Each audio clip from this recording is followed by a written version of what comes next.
Today's guest interrogates the most dangerous men in the world to understand how power actually works. The most powerful people that you always thought were the most powerful, the heads of state of the largest countries around the world, there's not one layer above them, there's two layers above them. A private banker managing hundreds of millions of dollars, he left Wall Street after 4 years and used all the money he'd saved up to launch a podcast in his parents' house. And the conspiracy theory thing is such a derogatory term that was astroturfed by CIA after JFK to make people not ask questions on things. And when something is conspiracy laden and has hardcore evidence, well, guess what? It's real. Now he runs one of the biggest shows in the world, asking the questions other hosts are too afraid to, sitting down with cartel cops, mobsters, and CIA whistleblowers. This guy killed Charlie. There's nothing else to see here. Don't ask questions about it. That's weird. Don't get me started on the wife. It was the first time in my life where I ever looked at someone and said, that's not real. Who the is that person? This episode will break down how a banker for the ultra-wealthy became their biggest enemy, expose how powerful men become immune to consequences, and ask the questions he spent 460 episodes never answering about himself. Do you think Epstein is still alive? Julian Dorey, welcome to the Jack Neel Podcast. Thank you for having me, Jack. There's a little bit of I don't want to risk the stolen valor there. I worked on a team that managed a lot of that and had all that money before I was there, but I was wearing my little Joseph A. Bank suit and trying to fit in. And I was not a fit over there, but I work with amazing people. Julian, a good place to start here. You have one of the top 100 podcasts on Spotify. You regularly feature spies, mobsters, government whistleblowers. In May of this year, you ended episode 417 of your show saying, on that note, Jeffrey Epstein didn't kill himself. He's probably still alive. And we will see you guys next week. Do you think Epstein is still alive? I think there's a chance he is. And I did not think there was a chance of that several months ago. I never thought he offed himself. I always thought he was killed.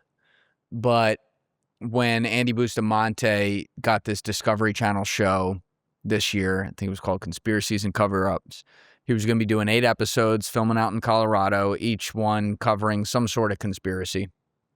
And so he was going to do one on Epstein, and he asked me to come investigate with him.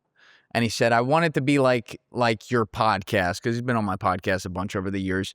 You know, we don't talk about like where we're going to go with it before. We just do it. So he said, I don't want to tell you what part of the case we're going to look at specifically for this episode, but like it's going to cover Epstein. You know all about that case. Let's go do it. So I said, all right, whatever, say less. So I go out there, and he built this studio down in a wine cellar, like below a liquor store. It's actually like kind of cool. So he has a whole production team associated. They're not Discovery Channel, but they were hired by Discovery Channel to come in and do the whole thing. And we go into the middle of his studio there, and he says, all right, we're just going to talk on camera for like an hour and go back and forth, just like we're doing a podcast right now. They're going to use fucking a minute or two of it for the actual episode because it's TV and they got to cut everything down. But let's just start there and go with it. So I said, okay.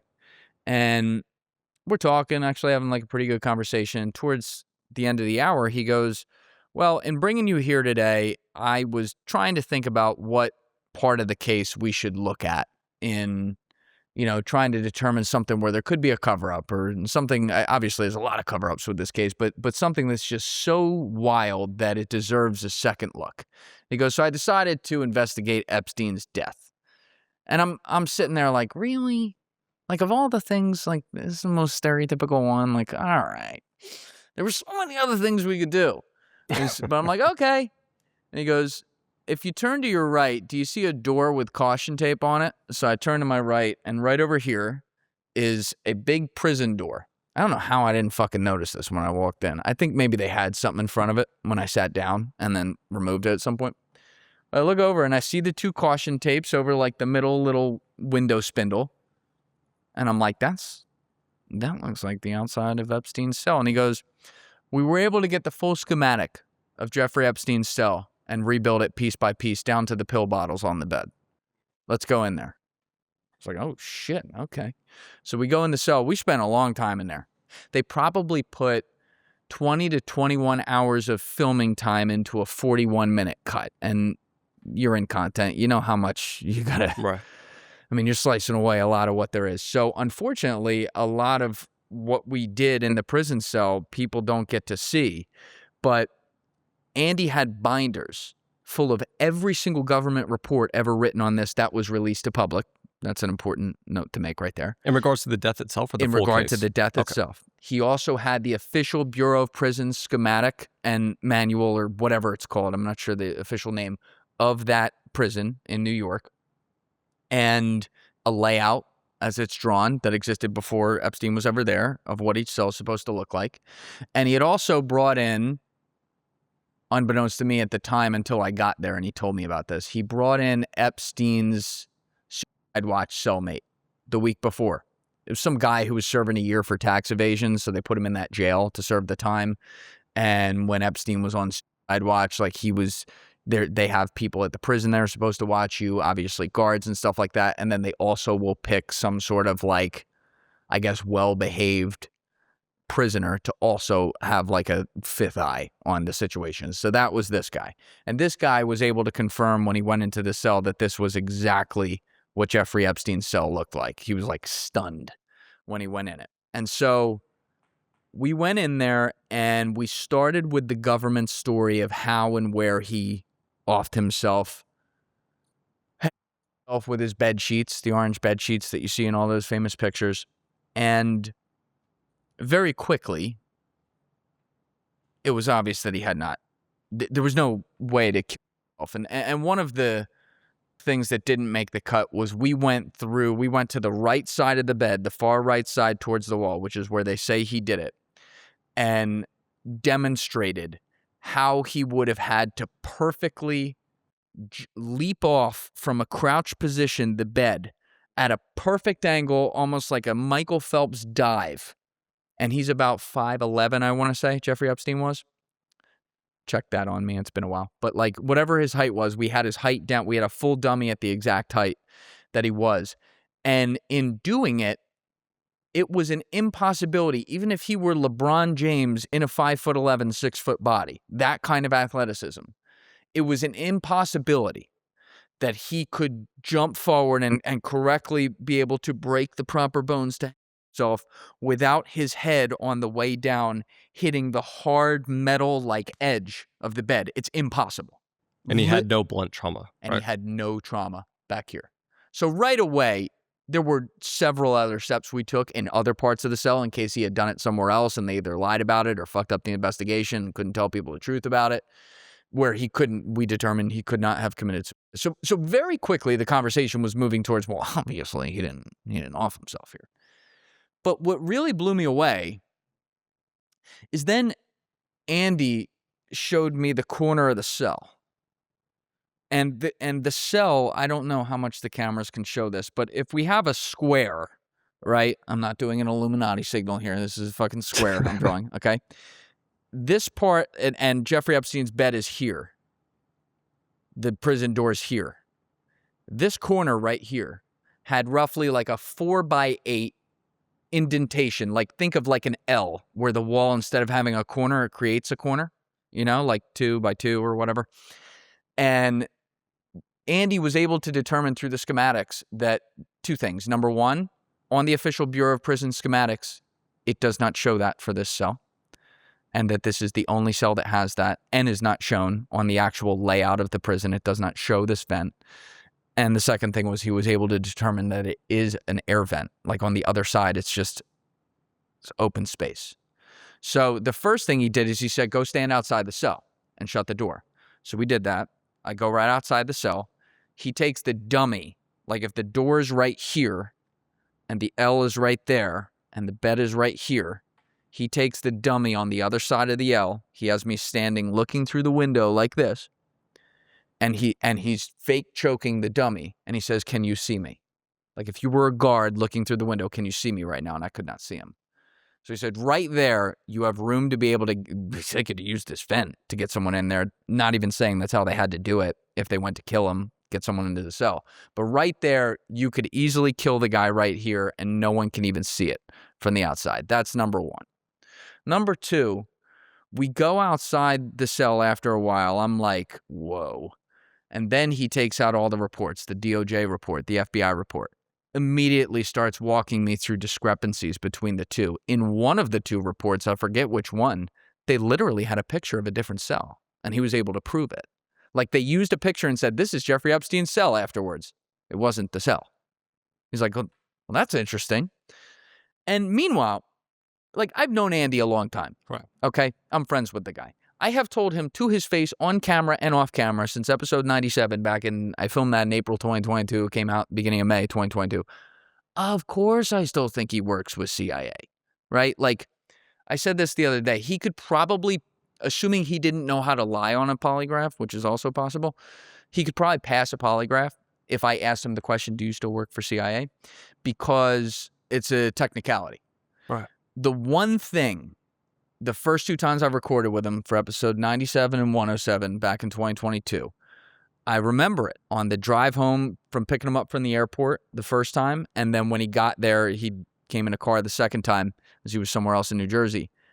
Both times, the one topic he wanted to hit, meaning like he was throwing it out there that he would love to talk about at some point on the podcast, was the move over the past decade and a half from government intelligence to private intelligence within government. And what he meant by that is all these defense agencies and contractors and companies like that basically setting it up such that someone could be working at Langley on a Friday, hand in their lanyard and their $89,000 a year salary, walk back in on Monday with a $689,000 a year salary, working for another company now, be handed the same lanyard and work at the same desk and be read in on the same things, but now they're not on the government payroll.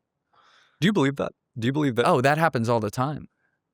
It logics out to me, but the gap I'm missing is like, why would Langley allow officers to? Because with the federal government, you have to report what people are making in salary. The American people would not be very happy if they found out there were a bunch of CIA execs making $10 million, $8 million, $6 million of taxpayer money.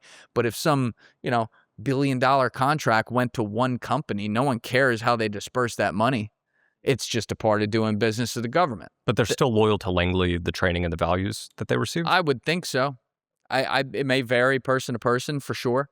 But in general, I would say that. And it allows them to maybe operate outside the rules a little more. So that's why I always said, like, he could probably pass a polygraph by saying, I technically don't work there. But you're working there. So anyway, I say all that on that tangent because as he's explaining this, I've known this guy a long time. The thing about Andy that would always drive me nuts about him, and I would rib him about it all the time, is he never saw a conspiracy or a government fuck up that he couldn't try to Occam's razor explain away. Yet here I was sitting with him on his Discovery Channel show, a mainstream network, by the way.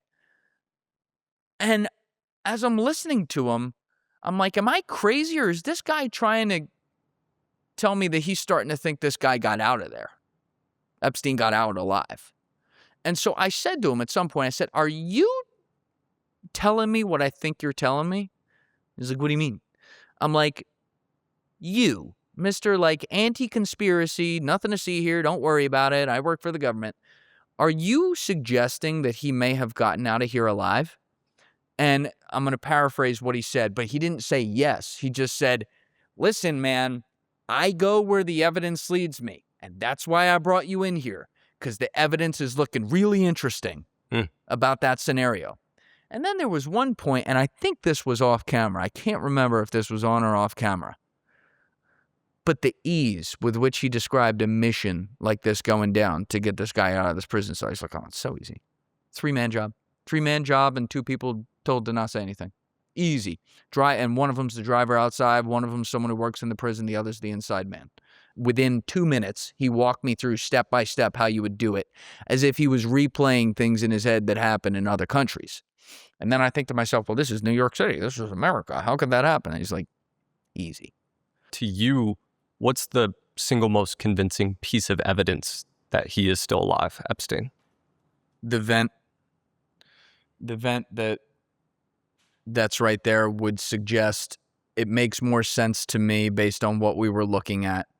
First of all, I can now fully rule out that he offed himself. I never thought he did. I never even thought it was really a remote possibility, but I had to say, well, I guess it's a 0.01% chance, 0% chance that he offed himself. Now you get to murder or got out. I like to be more conservative and say, like, well, the more likely scenario is murder.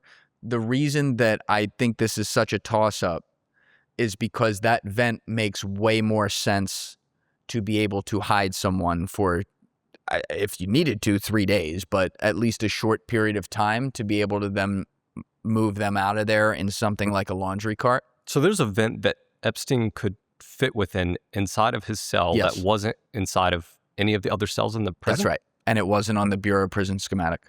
This was my reaction too. So Yeah. what schematic had that vent? There was no schematic that had it that has been released publicly. Right. So that's a scoop. That's a big scoop.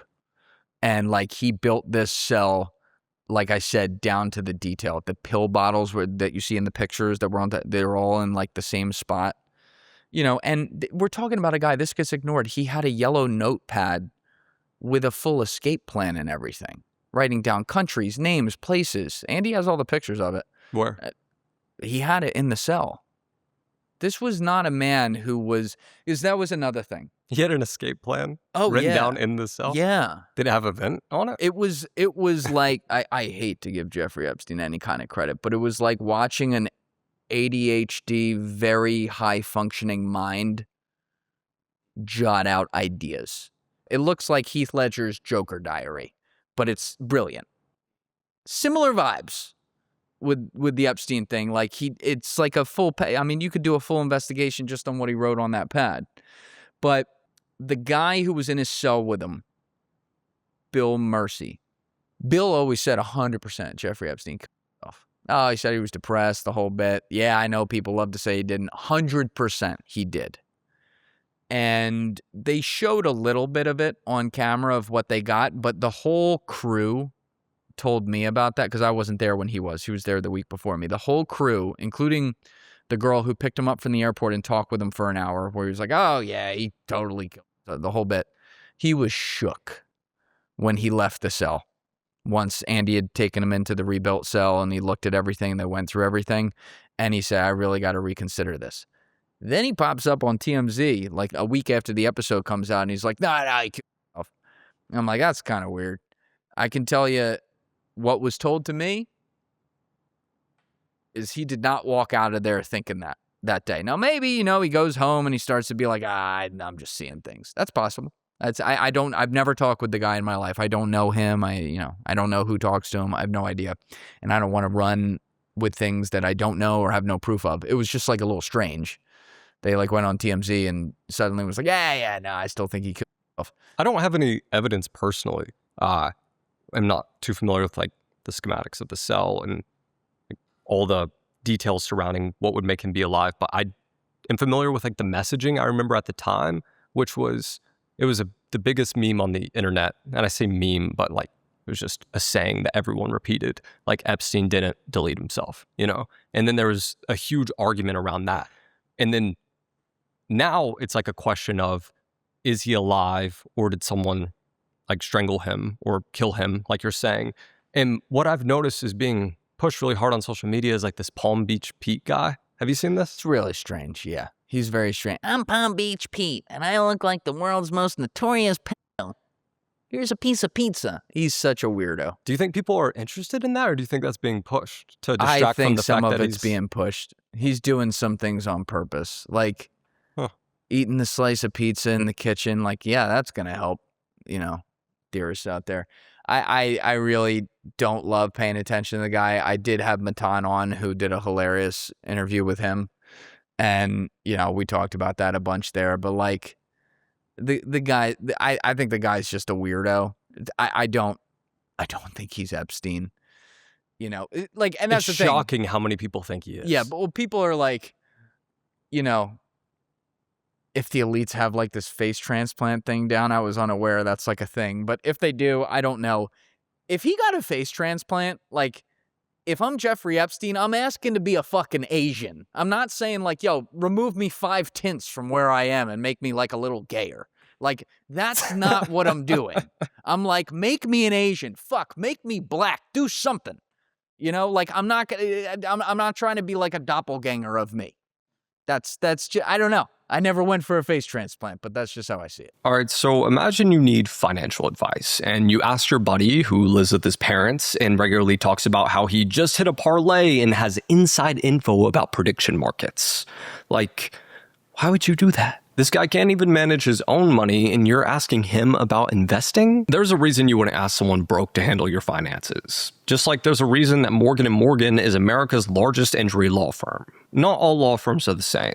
Hire the wrong one and you might be beat before you even start. Morgan & Morgan has been fighting for the people for over 35 years. They've recovered over $30 billion for their clients. And hiring them is like hiring your own army to go into battle for you.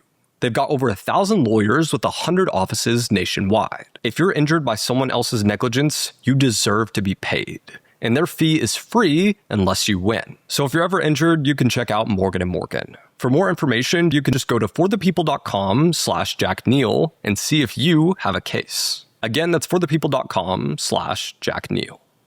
But anyway, guys, back to the podcast. On that, you once on your show had a guest tell a story of how the CIA's disguised chief briefed President Bush, who had known her for years, John Mendez, yeah, through a full face mask, and Bush had no idea. And this is in like 1989, 1990. Yeah. If you could paint the picture for me, like if Epstein is alive, how could something like that work? Like the disguise, the passports, the banking system, how could Epstein be walking around right now without anyone knowing it's him? Well, that's another thing. It's like, does he just walk around with a mask every day? Because if they were that good in 1989, I got news for you. They're pretty fucking great at it now. You know, I do. That's way above my pay grade, as they say. I don't know, but like from what Andy said to you from that conversation you had, Andy didn't talk really about the aftermath other than getting him out of there. The aftermath is the one thing that Andy has a way with words with this stuff that sometimes frustrates you, but you're like, damn. The one thing he said, because that was a weird day we filmed. It was the day the Iran war broke out at the end of February. Yeah. And so I walk in there like, what the fuck? It was an early shoot. We were filming at like 8 a.m. local time or 7:30. He's like, yeah, man, there's two really life-changing days at CIA. The day you figure out how the world, the day they tell you how the world really works, and then the day you figure out how you're supposed to act in it with CIA. He said that first day is a really tough day. And he was talking about, the conversation was in the context of like, you know, some of the elite families, the Rockefellers, stuff like that. And he's like, yeah, of course. There's a shadow group of people that have all the influence. You don't even see their money half the time, or all the time. And I do think a lot of people, including myself, have to say that, woke up to that a little more when they released some tranche of the files, of the Epstein files this year, because there's still things you speculate on because it's not proof of this or that, but it's like, well, that doesn't look good. And then there's other things where it's like, no, this is pretty clear. Like all these people are working, they're all mentioning the Rothschilds, for example, by name, the Rockefellers by name, and it's like, wow, maybe these families have some fucking influence that we don't get to vote on. It's kind of interesting to me. You know, I'm a real populist in that respect. I don't think any of that should happen. And I think pretty much every person out there who's normal would agree with me on that. So, do you think Epstein was the most powerful man in the world? No. He was powerful, but I actually think Tucker Carlson really nailed it early on when the files came out, where he talked about how this painted a picture of what he called the supra government to him, SUPRA. And it's perfect. And I actually have a good visual for it too that I thought of that I think helps bring it home. But he's like, the most powerful people that you always thought were the most powerful people, say the heads of state of the largest countries around the world, they're really on the third layer. There's not one layer above them. There's two layers above them. The layer above them is a fixer class of wealthy billionaire types and espionage types like the Epsteins of the world, who make a lot of money, do a lot of shady shit, and tell the lower class of the heads of state and those types of people what to do and manage them, for a number one class of people that you don't see, who have all the money and move all the assets and decide who gets to die. And I think he nailed that. I think Tucker cooked there. And the way I would liken it is Jeffrey Epstein was Mike Ehrmantraut. If you watch Breaking Bad, Mike Ehrmantraut shows up and Walter White thinks he's the most powerful thing because he's the cook and he makes all this shit and he makes it rain and all the money. And he sits there and fucking bitches and moans to Mike Ehrmantraut, who stands there like this for a while. And then eventually, when he gets annoyed enough, he bitch slaps the fuck out of Walter White and reminds him who he is and gets back in his fucking Toyota or whatever the fuck it was he drove, Lincoln Town Car, and drives to the real person who's behind the scenes, who controls everything, which is your Gus Frings of the world. That's the example. You know, you thought, you know, the Trumps, the Bidens, the Obamas, the Bushes were that Gus Fring. They're Walter White. They're bought and paid for. Now, people are like, so they have zero power. I don't agree with that. They do have power. I think it's a balance, like anything. But the idea that those guys could sit in their Oval Office and actually make every decision, they may think they are sometimes, but many things happen outside them by forces that existed before they were born in some cases and are going to exist long after they're dead. I think a question people often don't ask about Epstein, because it's almost taboo to even question it, is if he was involved in this maybe second layer of people and he was killed or did have these federal charges brought against him in the first place, would you classify this as like he pissed someone off in that group, or would you classify this as theater? Maybe it's both. Maybe it's both. I think that's a really good, really great question right there. Because Jeffrey Epstein got on his plane and flew from Paris to here. Check me on this. I think Paris is one of the countries we have some issues with extradition on, by the way. It's not like the easiest. So he flew out of a country where he has a place in Paris. He was outside the United States and decided to get on his jet and fly back to Teterboro Airport, which means he did not think, know, or have any idea that he was getting arrested when he landed. And then he got arrested. That doesn't happen to people like him. That happens to the peasant Avante. That happens to the fucking, that happens to you and me if we do something bad. That don't happen to someone like him. But obviously, something did happen there. The strange part is, I know he got careless with some things in his career, for sure.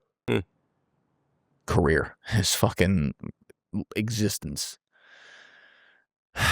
But the idea, and I guess we don't know yet if he did or didn't, but you would think by this point you'd know. The idea that he didn't have a really fucking good dead man switch is something I think about a lot.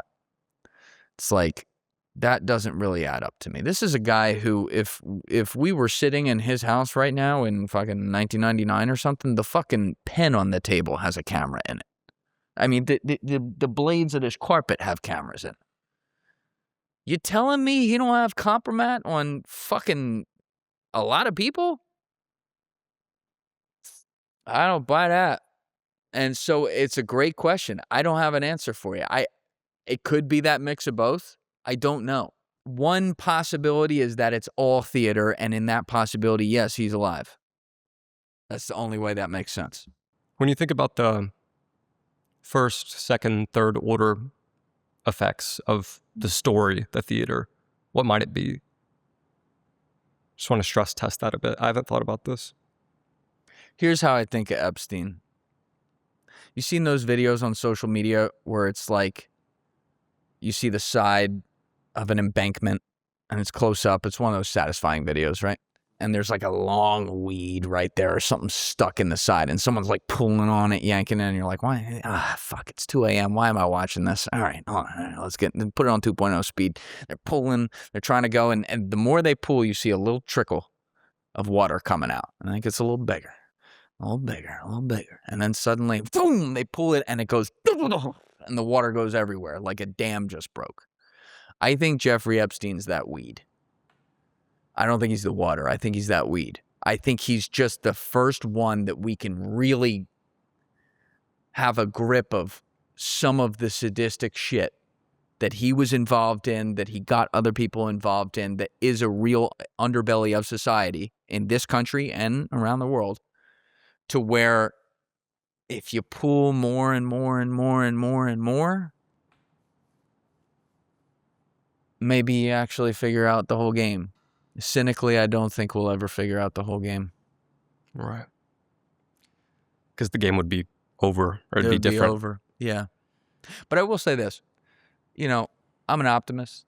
I love living in this country for all its flaws. I think it's an amazing place. This is a beautiful little view you got here as well, up on the 58th floor, seeing the whole Manhattan skyline. Like, it's amazing. You look at something like this, it's complicated. I always talk about this. All those fucking buildings, most of them, went up with the permission and assistance of no-show jobs of the Italian-American mafia. They weren't good people. But it's interesting, it's like the dichotomy of the strangeness of the American dream and all that. But like, I love living here. I think there's way more good in humanity than there is bad. I agree. I think that there's a rot in all places some way, and I think it's particularly gnawing when the rot involves elite people who had the most opportunities in life, the best educations, all that stuff, and decide to spit in your face and tell you how things are going to go. But I do caution people. Like, all these people talk about the civil wars and shit like that, and I hate that stuff. Like, those are big terms. You should not, people throw that around, and I have always talked that down and been like, stop. Don't put that stuff in the universe. What I will say, and I don't say this to be hypocritical, I just say it to be self-aware, is if people for some reason think they've watched enough Netflix and lived in enough just basic comfort of roof over their head, running water, and, not running outside and getting, mauled by a bear and whatever in the comfortable society we now live in to some extent in 2026, to those people who think that because of all that stuff, things couldn't get so bad at this point, such that something like a French Revolution could happen, I would caution them to remove that assumption, because the fact of the matter is human nature does not change, and mobs can rule sometimes. If you want to see a small effect of that, go look at some cities in June 2020. It was kind of interesting out here, And I remember my friend Matt Kemenash said all the way back in episode 43 of my show, he's like, when inflation's at 10 to 15%, just talking about money in this case, forget all the other stuff. When inflation's at 10 to 15%, people are mad. Even if they don't know what inflation is, they can feel it. When inflation's at 40 to 50%, people are in the streets. He's like, you don't want to test that. And I think that we're living through such a strange social, cultural, economic, political time to where they're all enmeshed together, and there's a lot of the rot being exposed because people have access to things like this and messaging and real information, fake information, and the mix of the noise of everything, that if certain opportunities continue to get less and less, and things like, say, the middle class continue to be shrunk more, and people start to not see the modicum or the prime example of what the American dream was: wife, family, kids, yard, fence. You're not going to be saying, well, hello, welcome to Walmart when you're 95. Like, that's the simple thing. Not everyone has huge dreams like you and me, Jack, and that's fine. In fact, the average person does not. They just want the basic things in life and to do a job they enjoy. The more they see those opportunities shrink, and the more we continue to go down this pathway of making it an economic decision as to whether or not to have a fucking child, which is a real problem, something bad could happen. And I don't want to see that. I want to be a part of the solution in my little corner of the internet and hope a lot of people join me there, right? But you're someone that's had conversations around the rise and fall of empires. Right. Does it benefit the ruling class to have an empire collapse? Oh. Like, who benefited most when Rome fell, maybe? Well, that's the thing. And this is where I'd want to get like Toldenstone in here, like a real expert on that, to really cook and make sure I get it right. I don't want to get it wrong. Like, I'm a fan of that stuff, but I'm not an expert on it. I don't know the answer to that question. Maybe some people, like the rat lines of the Nazis, if you will, were able to live a good life after that with money and, just enjoy the chaos. I maybe. But I would think my instant reaction would be that they weren't too happy that it fell. They got complacent. And they thought, we can do whatever we want. We can fuck over whoever we want. And what are the plebs going to do about it? And then They found out, and maybe they found out in the form of society crumbling so much that their borders were vulnerable, their military was vulnerable, and other conquerors who were more hungry could come in and take advantage of the situation, which is how a lot of these things end.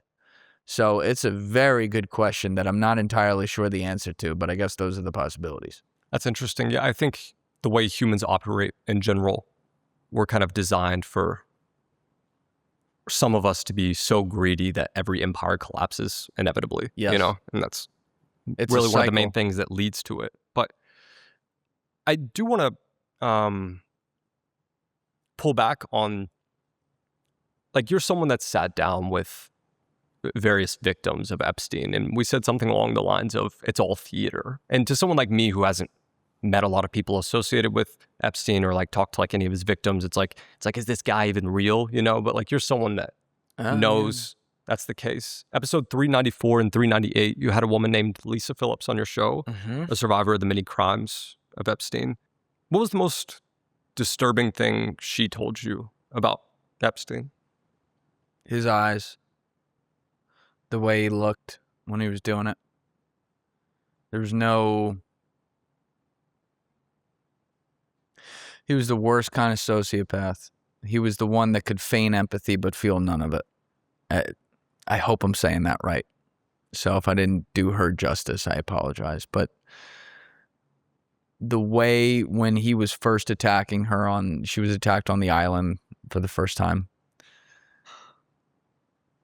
The ease and the total, obviously in a completely sick, sadistic way for the love of the game. He was just doing it so they could. That really stuck with me. And I had heard that before secondhand from other victims. I don't know, it's a little different when you're hearing it from someone who lived it. Right. When you're sitting with them like this. But yeah, the ease with which he would do it. And she described his eyes as demonic. I'm not like I'm personally not an organized religion guy, and I'm not one of these, spirits everywhere kind of guy. It's just not me. Other people feel that way. But, there are some people who, whether or not they're born more predisposed to it or not, I'd like to think they're not born evil, but they develop that, and they really are the full image of evil. And he, without a doubt, was that. And unfortunately, when it came to all the corrupt things he did around, obviously all the trafficking and horrible abuse, he was a guy who was obviously effective at his job, and that gave him more and more access to abuse the most vulnerable people. Kids. So do you think he saw himself as, I don't know how to word this properly, but like this type of abuse, perhaps, was that his main priority? Or do you think his main priority was money? Something else? Like, do you think that's just in with the behavior? I don't know. Yeah. I don't know. We can review some of the tape we have of Jeffrey Epstein, and some really way smarter psychologists than me can really paint a picture. I don't think he was dumb. There's people who love to say this guy wasn't particularly intelligent or whatever. I think that's a mistake. I think the guy, forget all the evil shit he did. I'm saying, like, from an intelligence perspective of like, what can you do and how can you process people and things and business and stuff. I've known people like him, especially when they got that, kind of Coney Island accent or whatever. It puts people at ease. There's something in the average person, especially people that run in high circles, that they're like, yeah, this fucking guy. And then you're with him for a half hour, an hour and a half, 2 hours, and suddenly you're like, woo, I really underestimated this person. He's clicking. It's not always like, oh, would this guy get a 1600 on the 2-part SAT? That's not what I mean. That's not. Intelligence is a combination of a lot of things, and there's different planes of it. And I think Jeffrey Epstein, I think he was better at some financial things than people want to give him credit for, unfortunately. I do think when he talked about science, he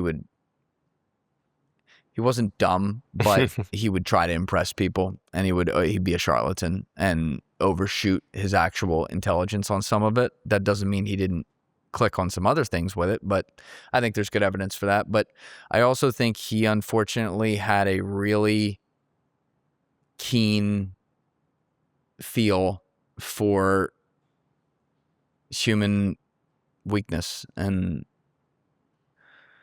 he knew how to manipulate in unbelievable ways. One of the things Lisa told me that was like, whoa, was he would send her on meetings, for jobs in oftentimes like in LA, where the expectation would be she'd be when she was there. He was sending her he was trafficking her to other people under the guise of, you're going to get this job, and he would expect her to be abused by them. And she said that when she would leave these meetings, because she said in most of those meetings she was not, and she said no matter what, when she left them, he would call her and he would be frantically asking her what happened. And when she would be like, no, we didn't hook up or anything like that, because that's how she'd put it, he'd be like, what? Why not? And he would just ask her every question about every step of what happened along the way. And as she's explaining this to me, I'm like, oh my God, this guy was studying situations like that the way Bill Belichick and Tom Brady would study tape of defenses. Like he was sickly in love with the dark game that he was in. And I don't know, that was another thing she said that really, really stuck out to me. That he was obsessed with trying to understand how to take advantage of how to people. be the best monster. And I don't know, I guess I'm really privileged to have been raised in a great home by great parents and in a great environment around so many great people, that does not clock for me. I don't understand how you could possibly think like that. Every human being tells white lies, sometimes does something manipulative and things like that. I've done that in the past myself. I'm not a perfect guy by any stretch. But when your whole identity is crafted on that, couldn't be me. I think a great lie is that every human has the capacity for evil. I don't observe that in the people I meet.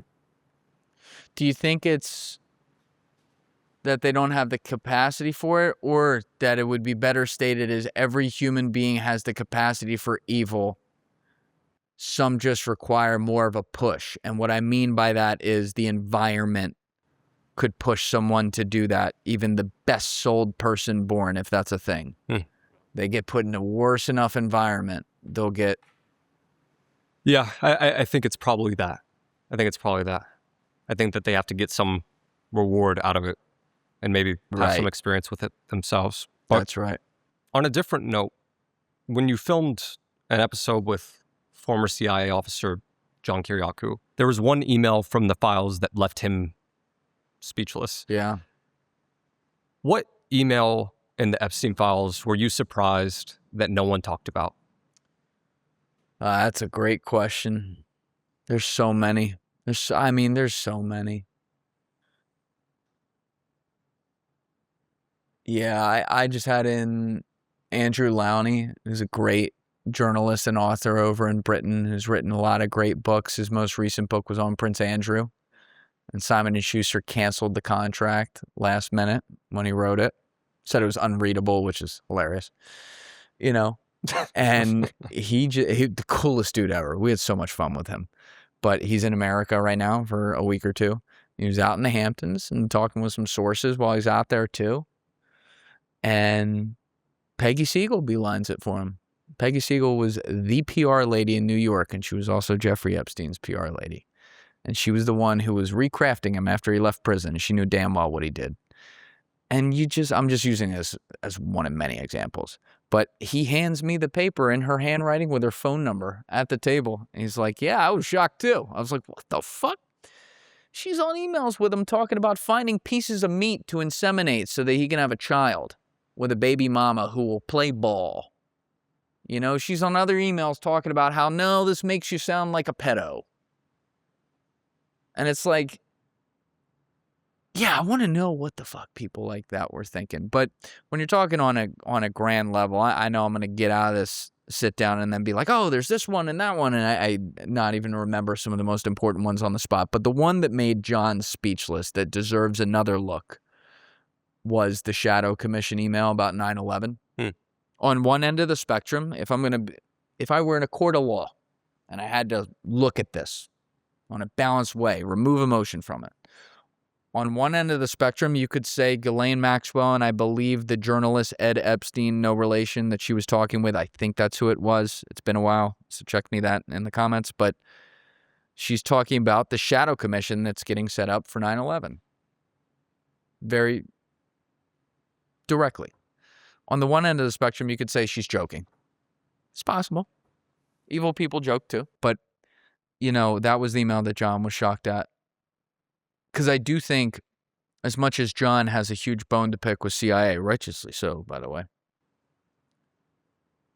that's one that's really hard for him to get past. The idea that there could have been anyone that knew something or didn't stop it or, God forbid, was involved with it from that side. That's a really hard hurdle for him to get over. That's why, like, that's one of the takes that he has where people are like, John, when he talks about 9/11, he's like, no, we just really fucked up. Like, come on, once a government man, always the government man. I think it's a really hard hurdle for him to get over. I think the next time I have him in, I want to talk about that with him some more and really just not with an end goal in mind.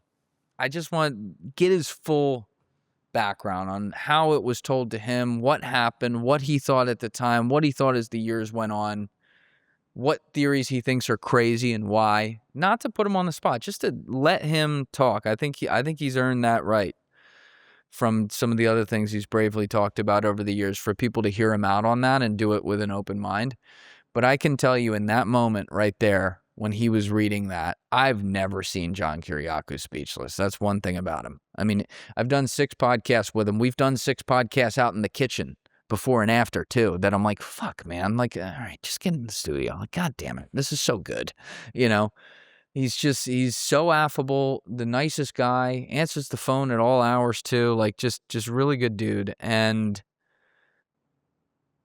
in that moment, he was definitely like, what the fuck? And I'd love to do a follow-up to that. I haven't talked with him about that email since. You haven't talked to him about it? Not about that email. Huh. No. I'd love to see, like, if he later has a Bill Mercy moment, and if that's what it was, and goes, it's fine. That wasn't it. I'm sure they were joking. I don't know. I won't speak for him. I haven't talked to him about it. But yeah, that's one I think about a lot. There's many other. What's her name? Catherine Rumler, the Obama attorney. That's weird. Her whole thing, that's weird. Tell me about that. Jeffrey Darling. She's on fucking, she would call him that. She's on, what was it? 9,000 emails with him or something like that. Some ridiculous number like that. Please check that.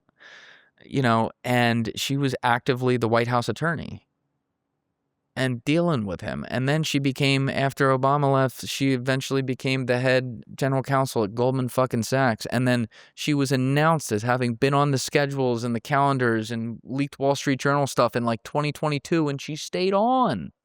Like, that's the hubris these people have. That's why Howard Lutnick, I have a bone to pick. First of all, the fact that Trump hasn't fired him. When has Donald Trump ever been loyal to anyone who gives him an ounce of bad press? Never. But this guy still stands next to him when no one likes him and hates his guts, and he's a proven liar?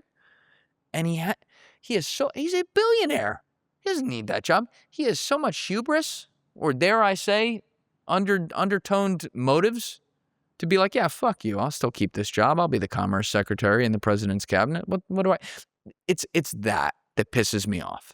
You know, I've been telling people for years, even before I had the podcast, I had my...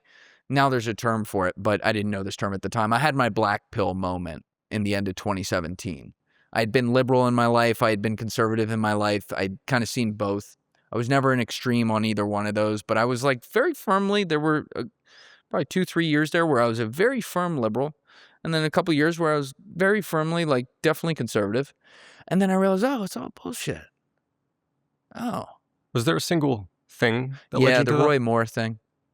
The Roy Moore thing in December 2017. He was a senator running for office in, I believe, a special election in Alabama that Trump backed. And now it's hard to remember all the details, but then he was accused of being a pedo, basically. And Trump backed him really hard after that in a full political move. And then now, this is pittance compared to shit we see now. But I was like, oh, that's weird. And I kind of stepped back and this needed to happen, I humbled myself. I guess I was 24 at the time on political opinions. And I was like, you don't know shit. You just know that there's a lot of people in these spaces, DNR, who lie about a lot of things. And it's our job to try to figure out what maybe they're not lying about. And that was 2017, 18, 19, as far as political conversations went with friends, was a real take some medicine and shut the fuck up, Julian. And then I would say probably, before 2019, somewhere in there, I started having more conversations with people like, have you ever thought about maybe this system just it's not set up for us, no matter whether you're voting blue or red? And, some people were really open to that. Other people, not so much. And I don't know. I've only gotten a little firmer in that belief over the years. There's a lot of things I'll move on and have moved on based on better evidence. It happens all the time. A lot of things I've been wrong about. It's probably one of the only things in my life I feel an ounce of zen on. Like, wow, I think I'm over the target on that one. Red or blue doesn't matter? Doesn't matter is a strong term. Right. But over the long haul, yeah. Red or blue, birds of the same feather. They all eat steak at the same steakhouses on K Street. The Roy Moore was the door opening up of that. And I've had other moments over the years where you get caught up in the moment and you're like, what the fuck is this? But yeah, they kind of keep you fighting over the 5% of things while they're doing the other stuff. There's a story I've told a bunch. My friend Danny Jones did a great podcast with this guy, Steven, back in 2020 at the height of the pandemic, where this guy was a longtime correspondent for the New York Times. And when Jimmy Carter left office, this guy, Steven, became a bureau chief of, I want to say, New York Times South America, or one of the countries. And so maybe a year or two after Carter left, he found out Jimmy Carter was coming through whatever country he was stationed in. And he knew Carter.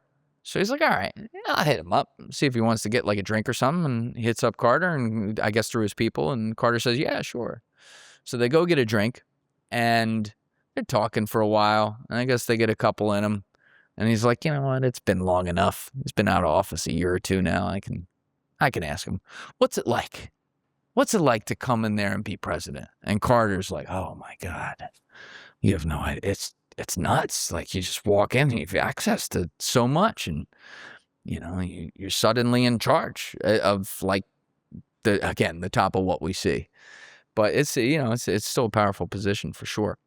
And he said, how do you, like, when you get into that job, what do you do to, like, try to get yourself in mode to try to prepare yourself to be able to do it? And Carter said, I called in every living president and met with them individually. And so the guy, Steve, is like, all right, I'll ask, does that include Nixon? And he goes, including Nixon.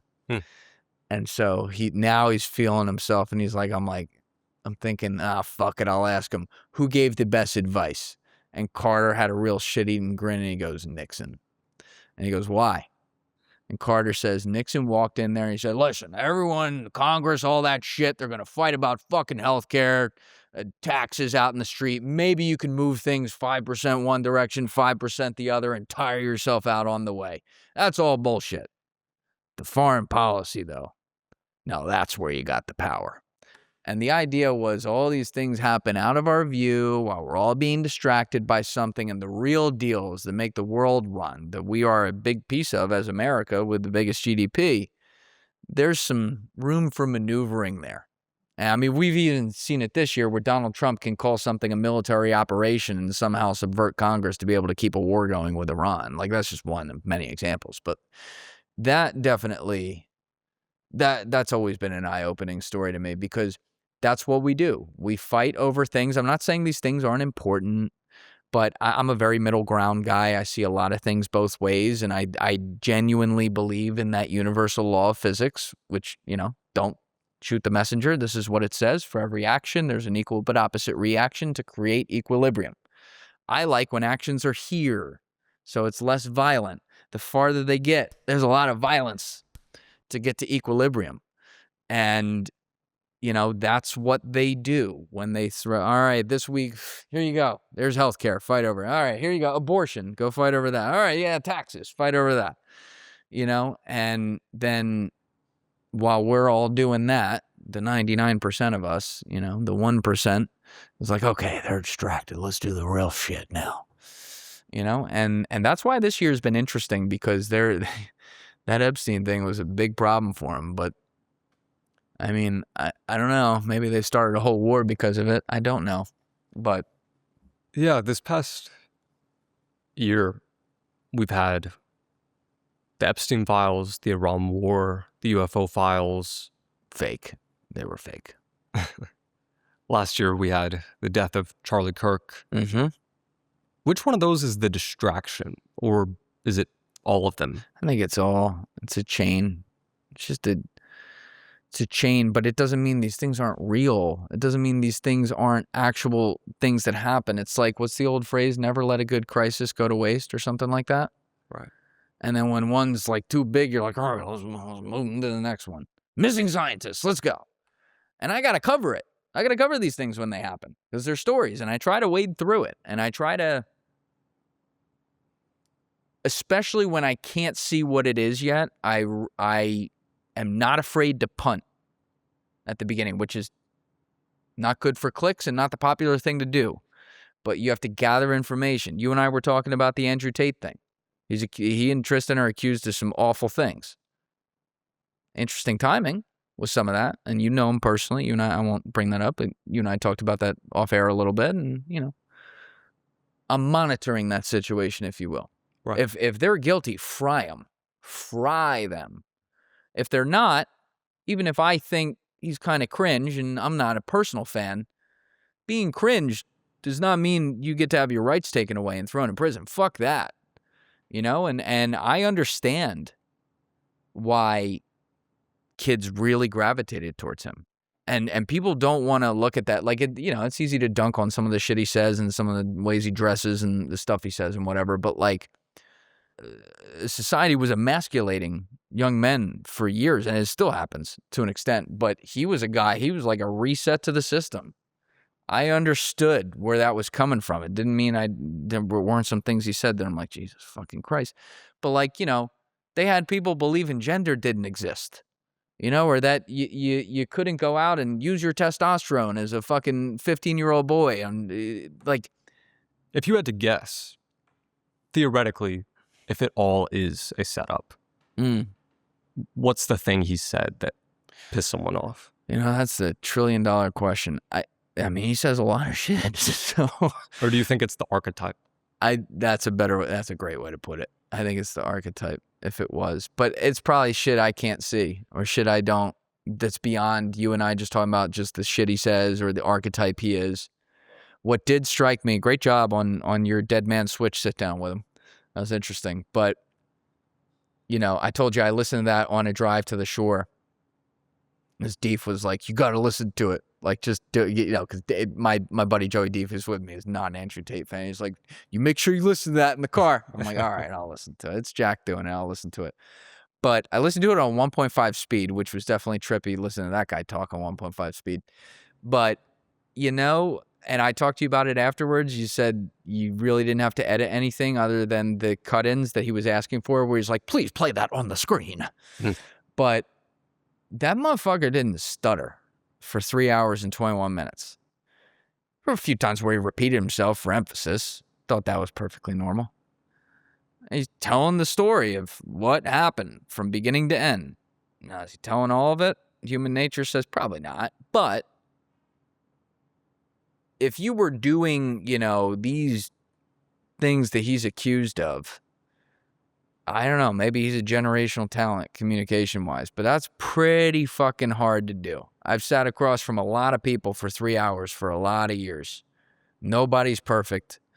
And if there's, that includes myself, obviously, when I'm on the other end of it with this. If there's some things that you're unsure about or that you have some hesitations about and stuff, it's going to come out. And maybe I'll have to listen to it again. But I didn't pick up on much of that there, for whatever that's worth. But again, I use that as the example of, I need to see this play out. I need to see the evidence presented. Britain has definitely had it out for him, the UK, for a long time, for sure. Does that mean they're wrong? Maybe not. But they have a bad track record on other things, so you should question it. Again, I don't care who it is. The ACLU, one of the first cases they ever took, it was founded by a lot of people, including Jewish people. One of the first cases they ever took was a Nazi rally in fucking Indiana near Holocaust victims. Not because they liked the Nazis as clients, but because they understood the First Amendment right and how important it was that all speech has to be out in the public sphere, no matter how much you hate it, and good speech has to be bad speech. So whether or not you like the Tate brothers, that's not the question here. The question is, what is the case? What is happening? Why is it happening? What is the evidence? What is the proof? How's it going to play out? Is there a rat or isn't there? And, we'll monitor that as it goes. Yeah, the thing I was thinking about the most is why now? And why did he know now? Yeah, why did he know? Would you say you're pretty good at knowing if people are lying to you? Pretty good? Yeah. No one's perfect. I'm not a human lie detector by any stretch. People have lied to me before, including on camera, of course. I guess you spent 5 years across the table from professional liars, CIA officers, mobsters, con artists. Yeah. What's your secret for that? How do you know if someone's telling you the truth? I think freewheeling the conversations like I always do is a big help, because I never know in my head where it's going, and frankly, neither do they. And I think the other thing is you just get people really comfortable. Once, it can be a mix. Are they emotional? Are they laughing? Are they doing one after the other? Are they getting serious? Are they getting inquisitive? Are they getting reflective? And I don't know, I just kind of mix these things up, and then, I don't know, I get into a real flow state with it. It's hard to explain. You have to be in my head to do it, and I can't put you there. But you have a good feel. Like I said, it's not perfect.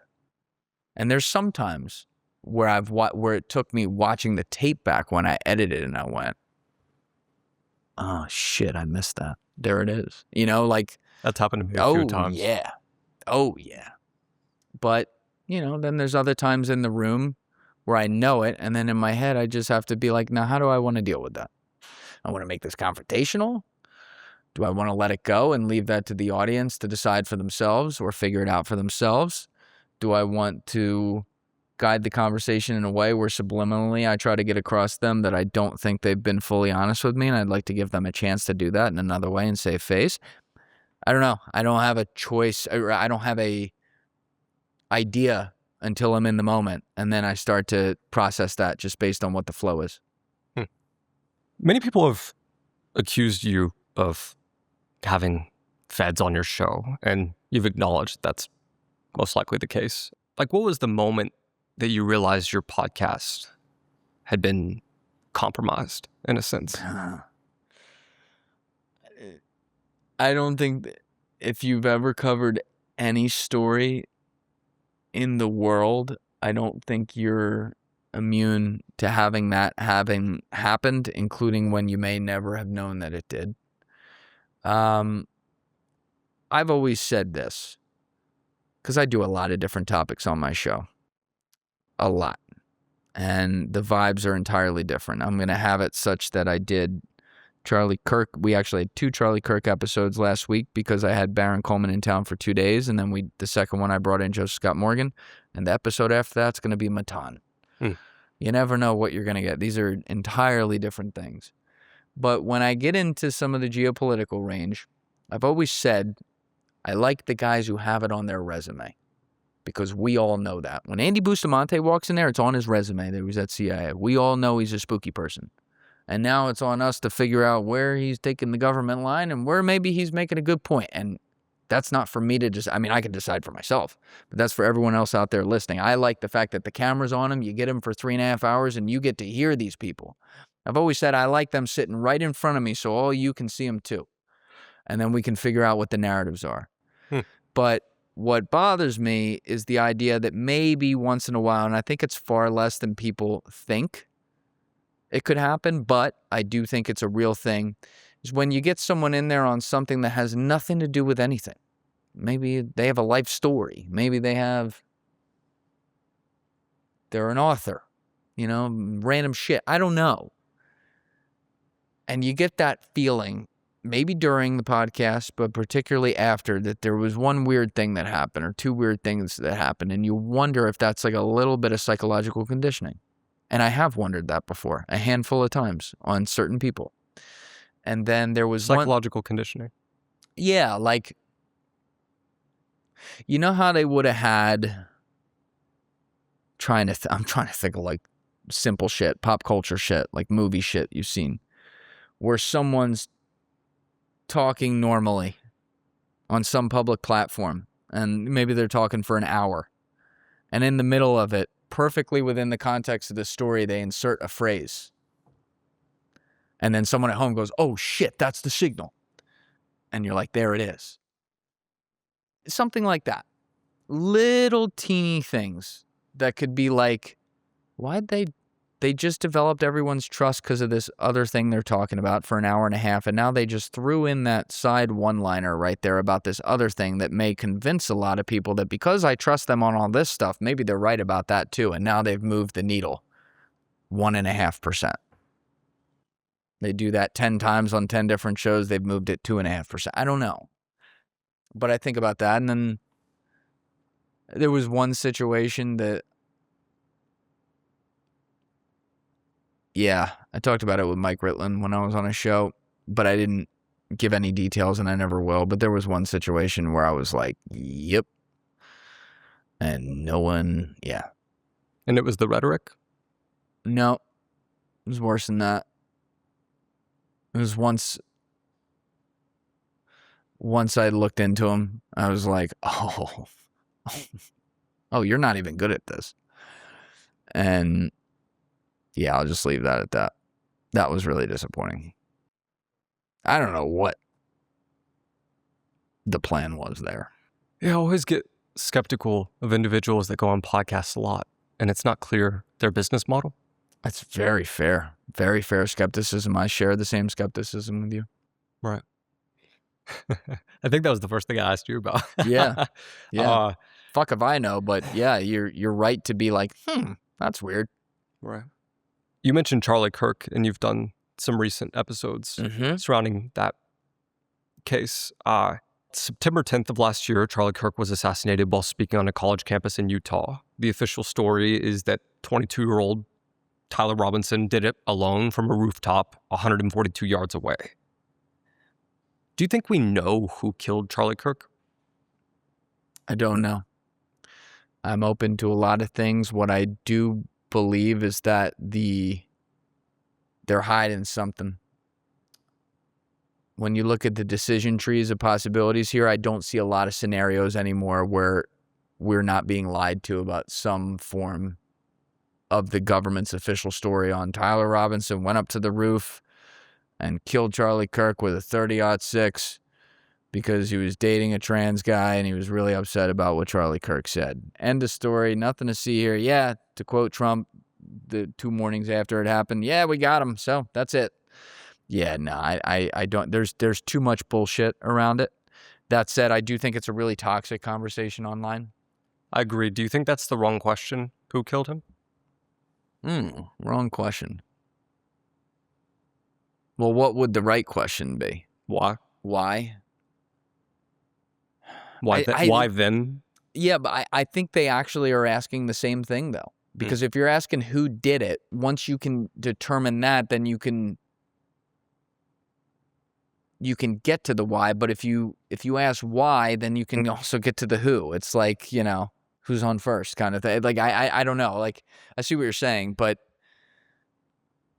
I don't know. That one really spooks me out. And we hadn't covered it a ton on the show. I think Clint Russell talked about it for about 15 minutes.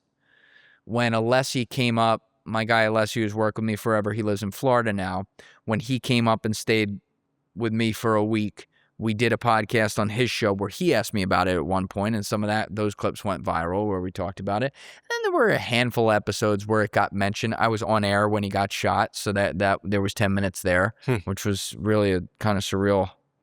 That was wild. So was I, actually. You were on air too? Oh, not live, but we were recording an episode. Yeah. That was awful. And I'll never forget that. That was insane. But I hadn't gone deep on it.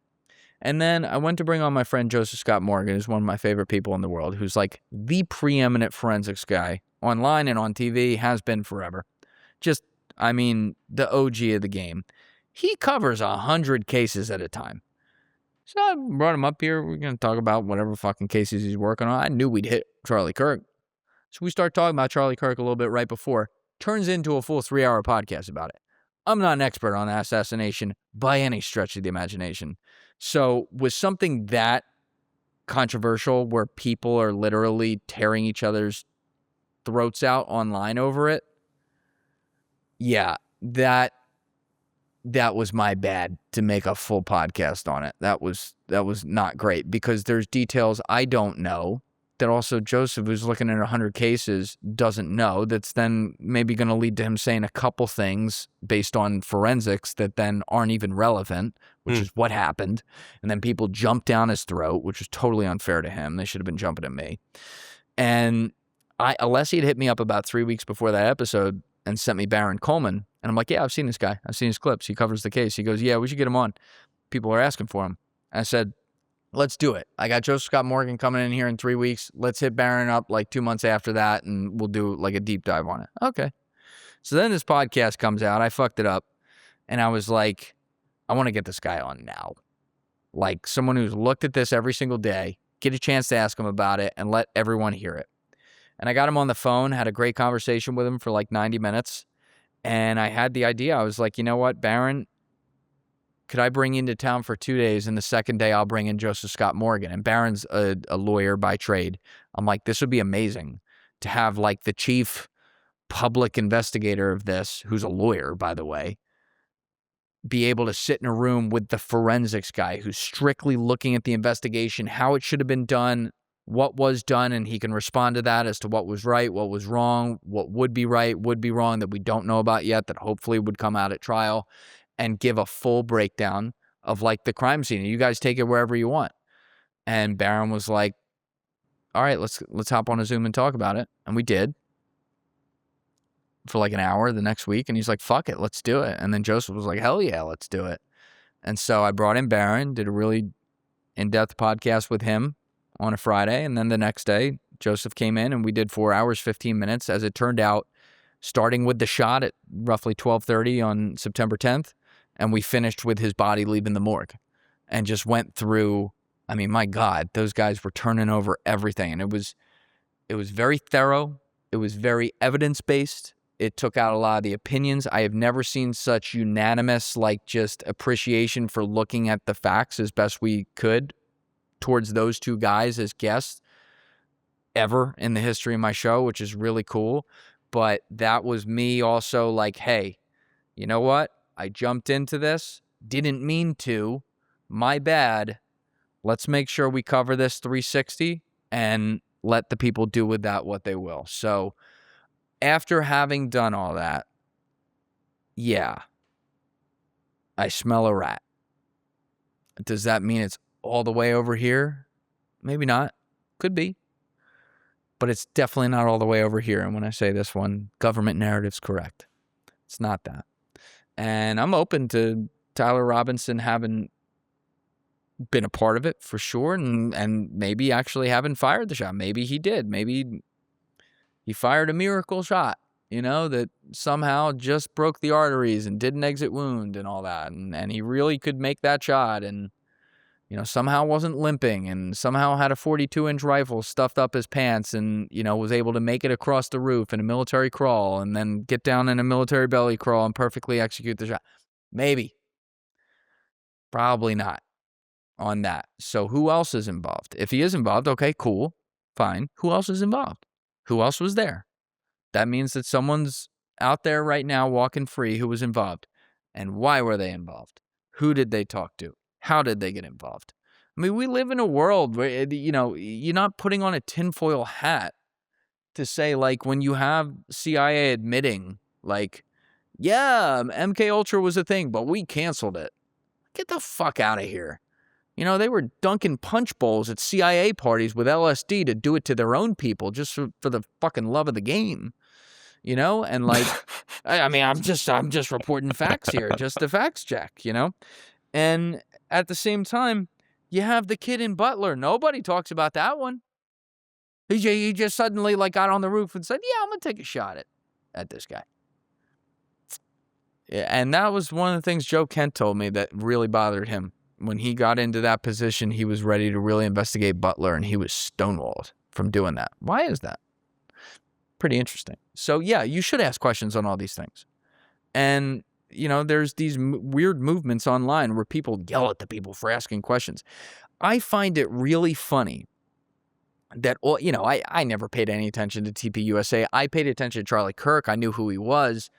I'd like to think he was a good guy. He was someone I would always cite, like when I was thinking of a stereotypical left-wing person and a stereotypical right-wing person where I could predict what they were going to say before they said it. He was always a guy I would cite as like, and then you got Charlie Kirk. He'll tell you the Islamic revolution is here taking over America and that we all need to vote for God, country, and Trump, But like, I had nothing against him personally. And again, I'd like to think he was a good guy, but like, I never paid any attention to TPUSA. I find political organizations gay. Like, this is stupid. That said, all these people that claim to have been close with him and friends with him, why are they so adamant on open book, shut book, believe the government, this is what it is, this guy killed Charlie, there's nothing else to see here, don't ask questions about it? That's weird. Don't get me started on the wife. That's a separate issue. That at TPUSA is weird. Sorry. Not sorry.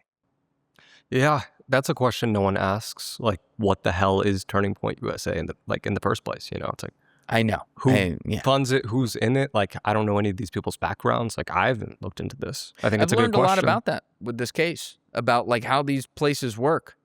I always knew, I'm not an idiot. I know there's funding that goes into all these places, but like, goddamn, they're like fucking meat factories.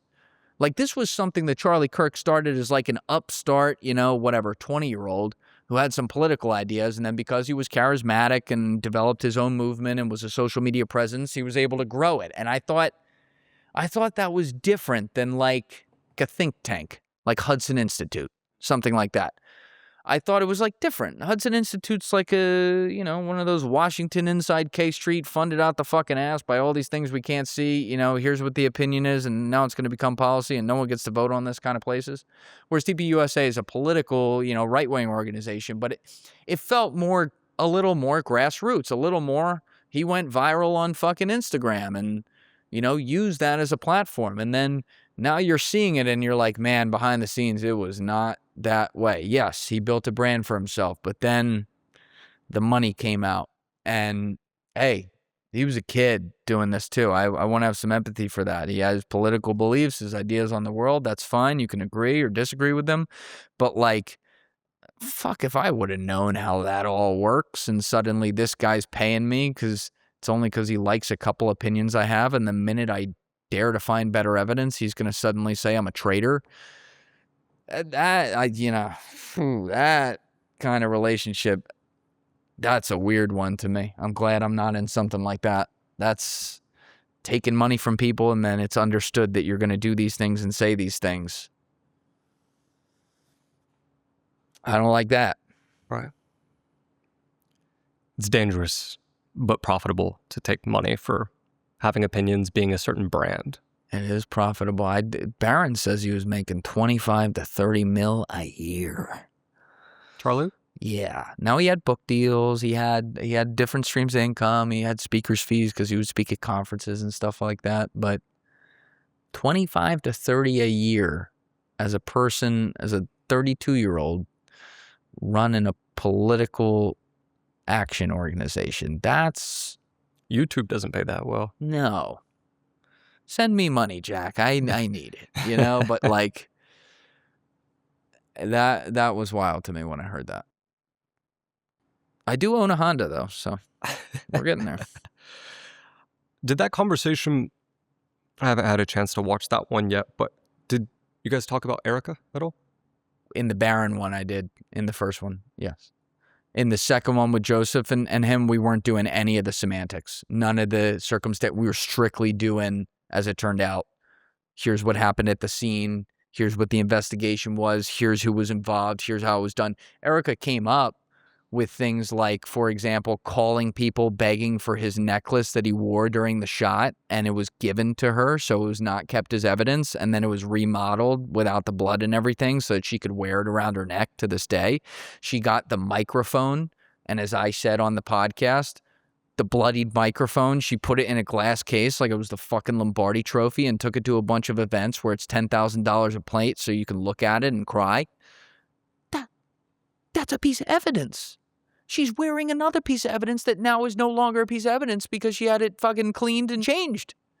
It's like this. When Joseph was hearing the this microphone's stuff, not in the evidence? The microphone he was holding is in a glass box somewhere. She was with the blood still on it, by the way. At least they kept that because they got to use it, but God knows how many people have touched it.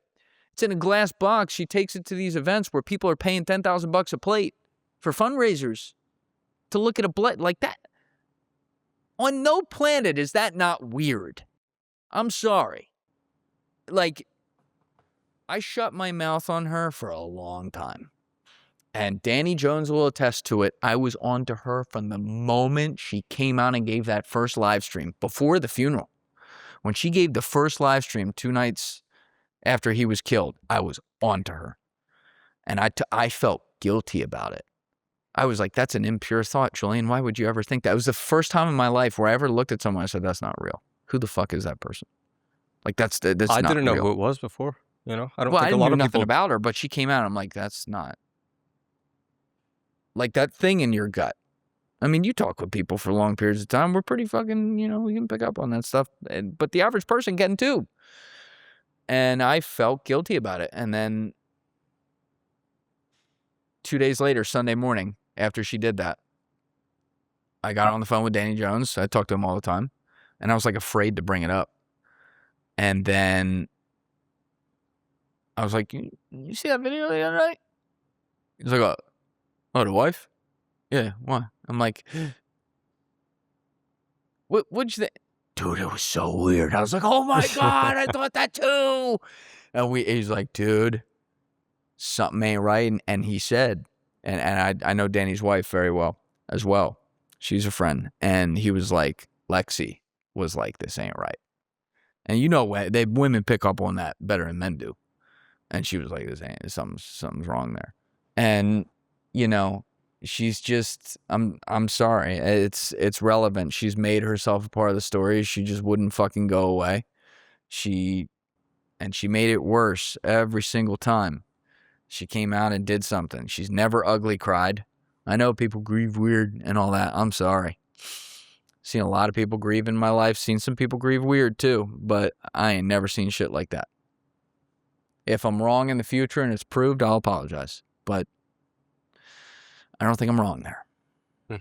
To transition a bit, you're familiar with like a PSYOP, right? Uh-huh. So I usually do a segment on my podcast called like this or that, where it's like, like Coke or Pepsi, or I do like, give me a word for each name, like give me a word for Putin. But for you, I think you're a truth teller. So I want to see your gauge on this stuff. So PSYOP or truth? And some of them might be okay. Mix of both. The West is collapsing. Yeah, I don't want to be that guy. I feel if that's the first question, I feel like there might end up being a lot of these. I think it's both. AI is taking all of our jobs. I'm going to lean towards truth there because it's a specific statement about one aspect of AI. But with the AI stuff, I could say both too. Women are more oppressed than men. I think that's a psyop. Yeah. Men are more oppressed than women. I think that's probably a see, if you say the first one's a psyop, you'd have to say, in some ways, people could argue, you'd have to say the second one is a truth. I might edit that and say young men get way too much scrutiny as opposed to women. Oppressed as a man, that I feel like that'd be kind of gay if I made that claim. Just being honest. Flock cameras are invading our privacy. Abso-fucking-lutely. But it's a truth. The psyop part could be that they're a fucking lamb to the slaughter for us all to pay attention to so that someone else can do it without us knowing it. I think about that a lot, but that's absolutely a truth. America is a slave to a foreign nation. Slave's a strong word. I think there's truth in psyop in that argument. And I do think that it's a very important conversation to be having about Israel and that is who we're talking about right here, and their undue influence on American politics. I think we have some blame for it, and I think they use the system brilliantly, and I think it's absolutely gross. And I have very strong opinions about their current government and the actions they take, the ethnic cleansing, the genocide, and the willful, complete betrayal of they willfully don't give a fuck about what's in our best interests when we're the ones paying them. I have a problem with that. Yes. And I think it's a really important conversation to have. The reason I say both is because when people make every fucking thing that's ever happened about Israel, yeah, that's not real. I wish the world were that simple. It's not. Other places do exist. We have problems with other places as well. But yeah, like, it's a conversation that needs to be happened. So slave is I think too strong of a word, but are there some serious issues there? And do I like the term greatest ally in any sense of the word when it comes to their government and its intelligence arms attached to it? Absolutely not. They're not. They're not. I'll go beyond J.D. Vance on that. Maybe you don't need to call them an enemy, but they're not an ally. They don't do things that are good for us, and they try to force us to do things that are good for them. If you had a friend that did that, he wouldn't be your friend anymore. Sorry. It doesn't mean you'd fucking drive past his house every night and go, listen, Malaka. You just say, you know what? Joe, it's been nice knowing you. It's been a pleasure. I've had enough of my pleasure. Get the fuck out of here. You know, and that's where I'm at with them. And, you know, if we're going to sit here and call upon the Iranian people to overthrow their regime, no problem with that. I'd much rather it happen that way, by the way. We shouldn't have any fucking thing to do with that. You know, I don't know why we're not calling upon that with the Israeli people to overthrow theirs. I mean, they have a criminal running their government, multiple criminals, but, you know, I make no distinction. I don't care if you're Hezbollah, Hamas, Iranian, or Benjamin Netanyahu. It's all the same shit to me. You're all Kellogg's cereal. It's killing us. I don't like it. Us as in America? Or what specifically? Yeah, it's hurting us. We have guys dying over there now. Trying to get boots on the ground and shit. People in Lebanon being ethnically cleansed and killed. I mean, if you don't believe me, take the word of even the fucking president at this point. You know, they take down the whole building to kill one guy. Well, there you go. It's not like we haven't been telling them that for years. It's very frustrating to me. And I, you know, I've said this many times before, but I am not xenophobic when I talk about China's government. I'm not Russophobic when I talk about Russia's government. I'm not Ukrainophobic when I talk about Ukraine's government. I'm not Anglophobic when I talk about Britain's government. I'm not Saudi-phobic when I talk about Saudi's government. So I'm not anti-Semitic when I talk about Israel's government, and go fuck yourself if you claim otherwise. Right. Like, I don't say anything that I don't say directly to the face of all my Jewish friends. And I'm from New Jersey. I got a lot of those. And I have a strong dislike for Benjamin Netanyahu and the Ben Gavirs of the world and stuff like that. And I don't make a distinction between them and other evil people in the world. When you have me defending a socialist like Mamdani, who doesn't have any policies that I agree with, it's not like as mayor in New York, his job is to comment on foreign policy, but when you have me defending him because he's objectively saying something, then I'm like, yeah, no, he's kind of cooking there. You've really fucked up. I don't want to be out here defending a guy like that. I'm not a fan of socialism. Who do you think this coordinated push that's against their government benefits? Because you can have that opinion and it can be true, but that doesn't mean that there's not a coordinated push for that opinion and it helps someone. Does that make sense? Can you explain that another way to make sure I'm understanding you? It can be true that, I don't know, a statement like Israel is not America's greatest ally could be the case, but it seems like that's being pushed because it's so many people saying it. Right. And kind of like you said, blaming Israel for everything happening. This is where who does that benefit? I ask that question to myself all the time. Now I understand what you're saying. I don't know. I don't have an answer to that yet. But you're absolutely right to point to that and be like, all right, why are they making every fucking thing about it? I mean, I'm sick of talking about it, I'll be honest. They make me have to talk about it every week because we have an ongoing war now that doesn't seem to stop, and they keep doing stupid shit every week. But yeah, I think about that one a lot. Like why it's so coordinated to just be them on things. And that's not to exonerate them of all the things they're doing wrong right now at all. Obviously, I just laid all that out. But I think you should question everything on every end of every spectrum. Like I was saying earlier, the answer's somewhere in the middle there once you average everything out. And that answer does include calling out evil where there's something objectively evil. It got to a point, I had to comment on that because I play things. I'm a human. I have opinions sometimes. I tend to be a very moderate person politically and geopolitically on things. I genuinely see things both ways. But, you'll run into these individual situations where you feel the scale over time. It's just, and there's so much, and you're like, that's kind of what it is. And I was very public about that.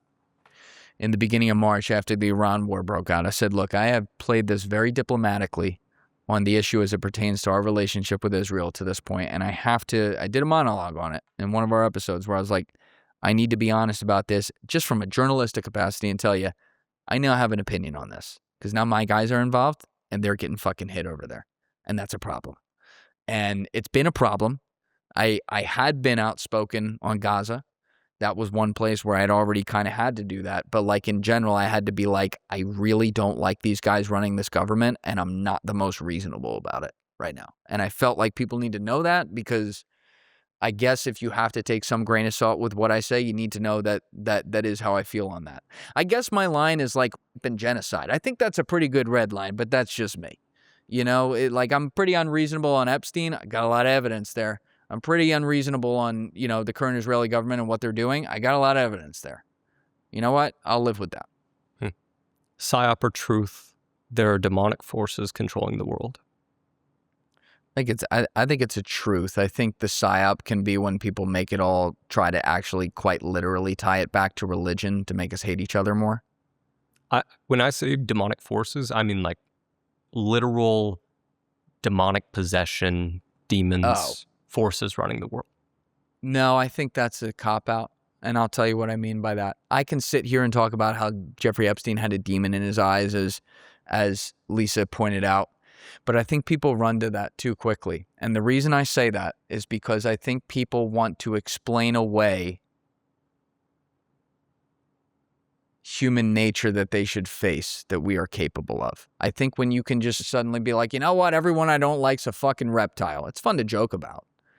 But I think it's a convenient way to write off very real evil possibilities that we need to consider we are capable of so that we can try to avoid them in the future. It is a way to separate people like that from us normal people to make us feel better about ourselves and our evolutionary biological makeup.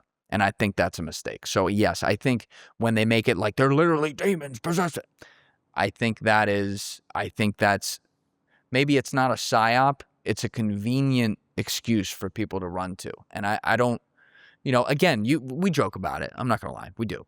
But I don't think you should run to that. I think you should face that head on. Are we going to say every single evil person in history was a fucking demon? Was Genghis Khan a demon? Or was he just a guy really hell-bent on money, sex, and power and willing to kill to get all that? Maybe he was a possessed demon and I'm just missing the boat. I'm open to that. But I think it was actually more the other thing. I think he was just a really fucked up human. It also perhaps implies that you can't get to that level of influence and power. That's right. What's the quote? It's used in different contexts. We're all 10 bad decisions away from being homeless. And then I've heard people say before where you're 10 really bad decisions away from like killing somebody or doing something like that. And I don't know if that's true, but the theme of being aware that like if you make really awful decisions in your life, you could get yourself to a point to do something beyond what you think your capabilities are. I think that's a really important thing to keep in mind. So if you're going to over delta that by like exaggerating it just to keep yourself aware of that, go ahead and do that. That's not a bad thing. I think that's particularly useful because you're also, by proxy, 10 really good decisions from changing your life in a good way. And it it's works so both true. ways. Yep. It's so true. Very true. Epstein was a spy working for Mossad. Yes, but among other things too. He absolutely was, in my opinion. By the way, it doesn't have to be Mossad. It could be one of their other intelligence agencies within the country. But let's just keep it simple. He was a spy working with Israel. Absolutely. I've also had to face the fact that he was more involved with my government, CIA, than I may have previously thought, for sure. I think that's a real possibility. And I think he worked, again, overarchingly for that upper class that we can't see, which includes forces that create nation states all over the world as we know them. So Dave Smith had a great tweet that isn't even necessarily true. It's just a fucking amazing tweet after this came out where he said, I used to think Epstein worked for Mossad. Now I wonder if Mossad worked for him. Like, I'm not saying that's what it is, but like, it's a brilliant way of describing just how much more layered we now realize Epstein was, just him alone, forget all the other stuff too, than we previously thought. Epstein's main purpose was a blackmail ring.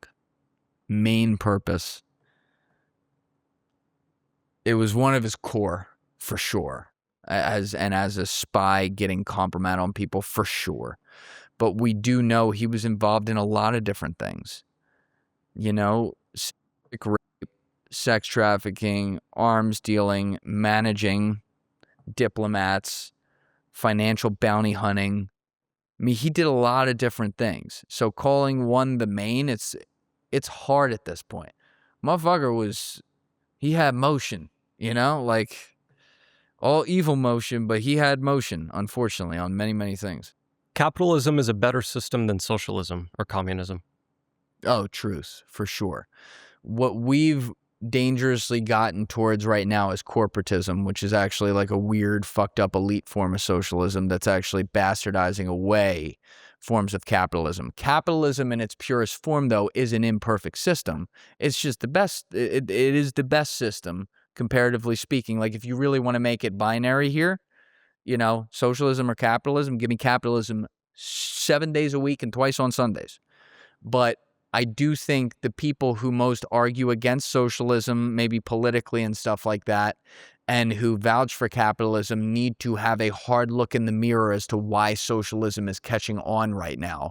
And in having that look in the mirror, they need to consider whether or not the capitalism they love is the capitalism as it actually exists right now. And I don't think it is. I think it serves an insider's purpose. And I think we see that also. Forget economically. All the socio-cultural, political things we've talked about today, it's all tied together. That's a really good take. And said very well.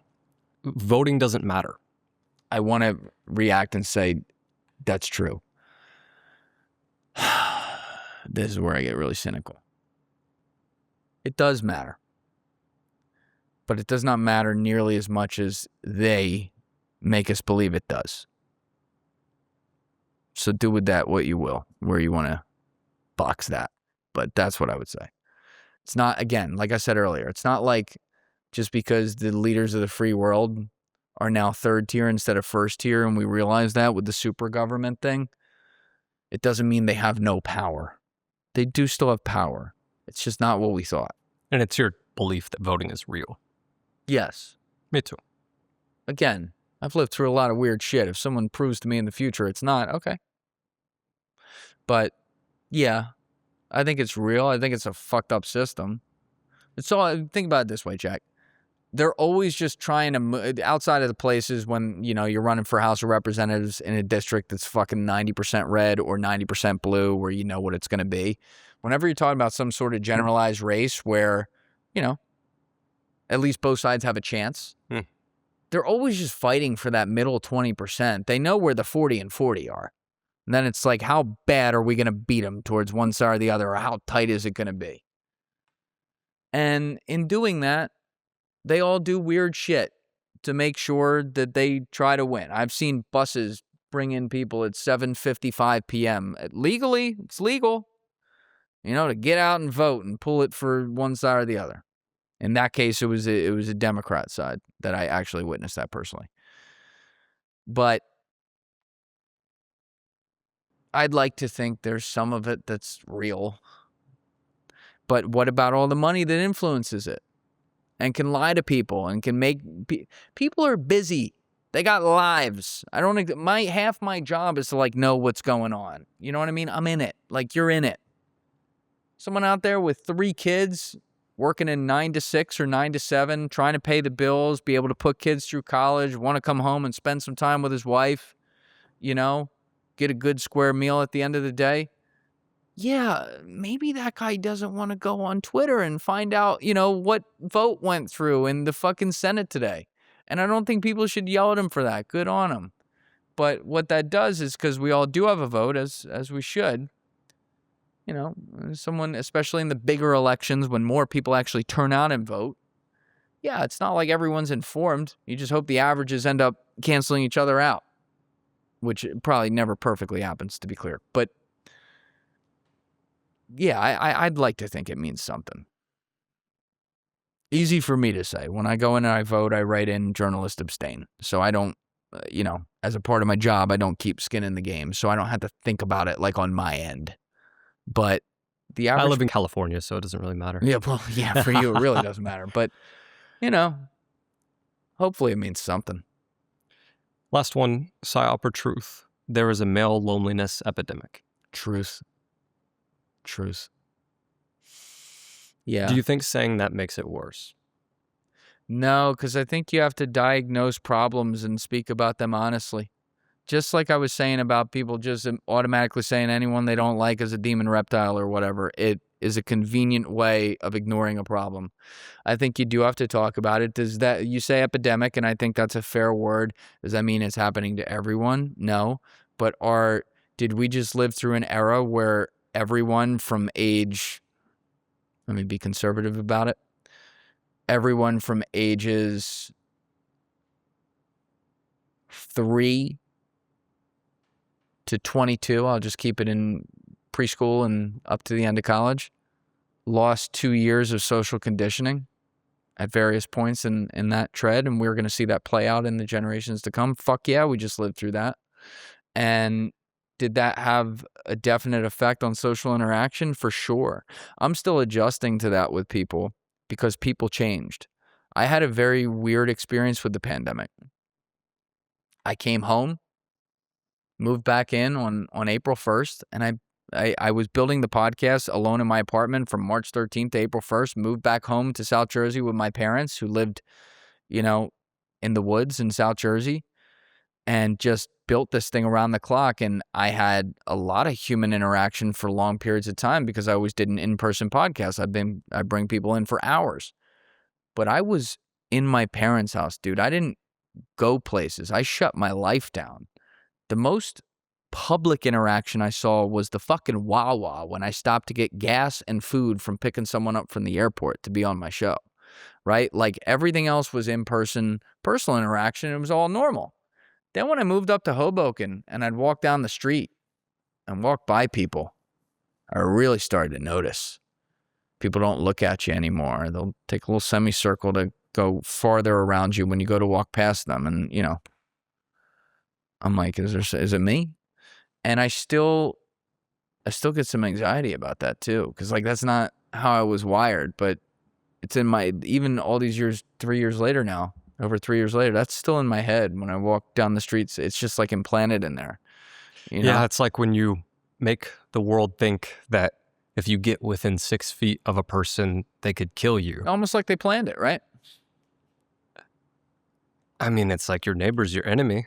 What does that do? What does that do? Everyone's in their house looking at their own algorithms. Yeah. What does that do?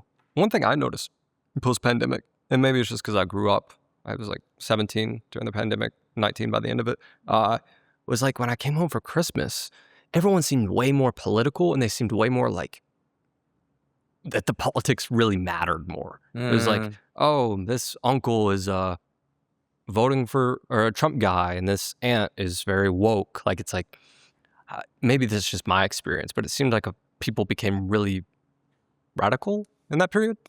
Look, I didn't have your anecdotal experience or all the anecdotal experiences of everyone out there. For me, I agree, but it happened earlier. I think Donald Trump really changed that. Right. I saw a wind shift in that dynamic like I've never seen before as the calendar went from the end of 2015 into 2016. And by summer 2016,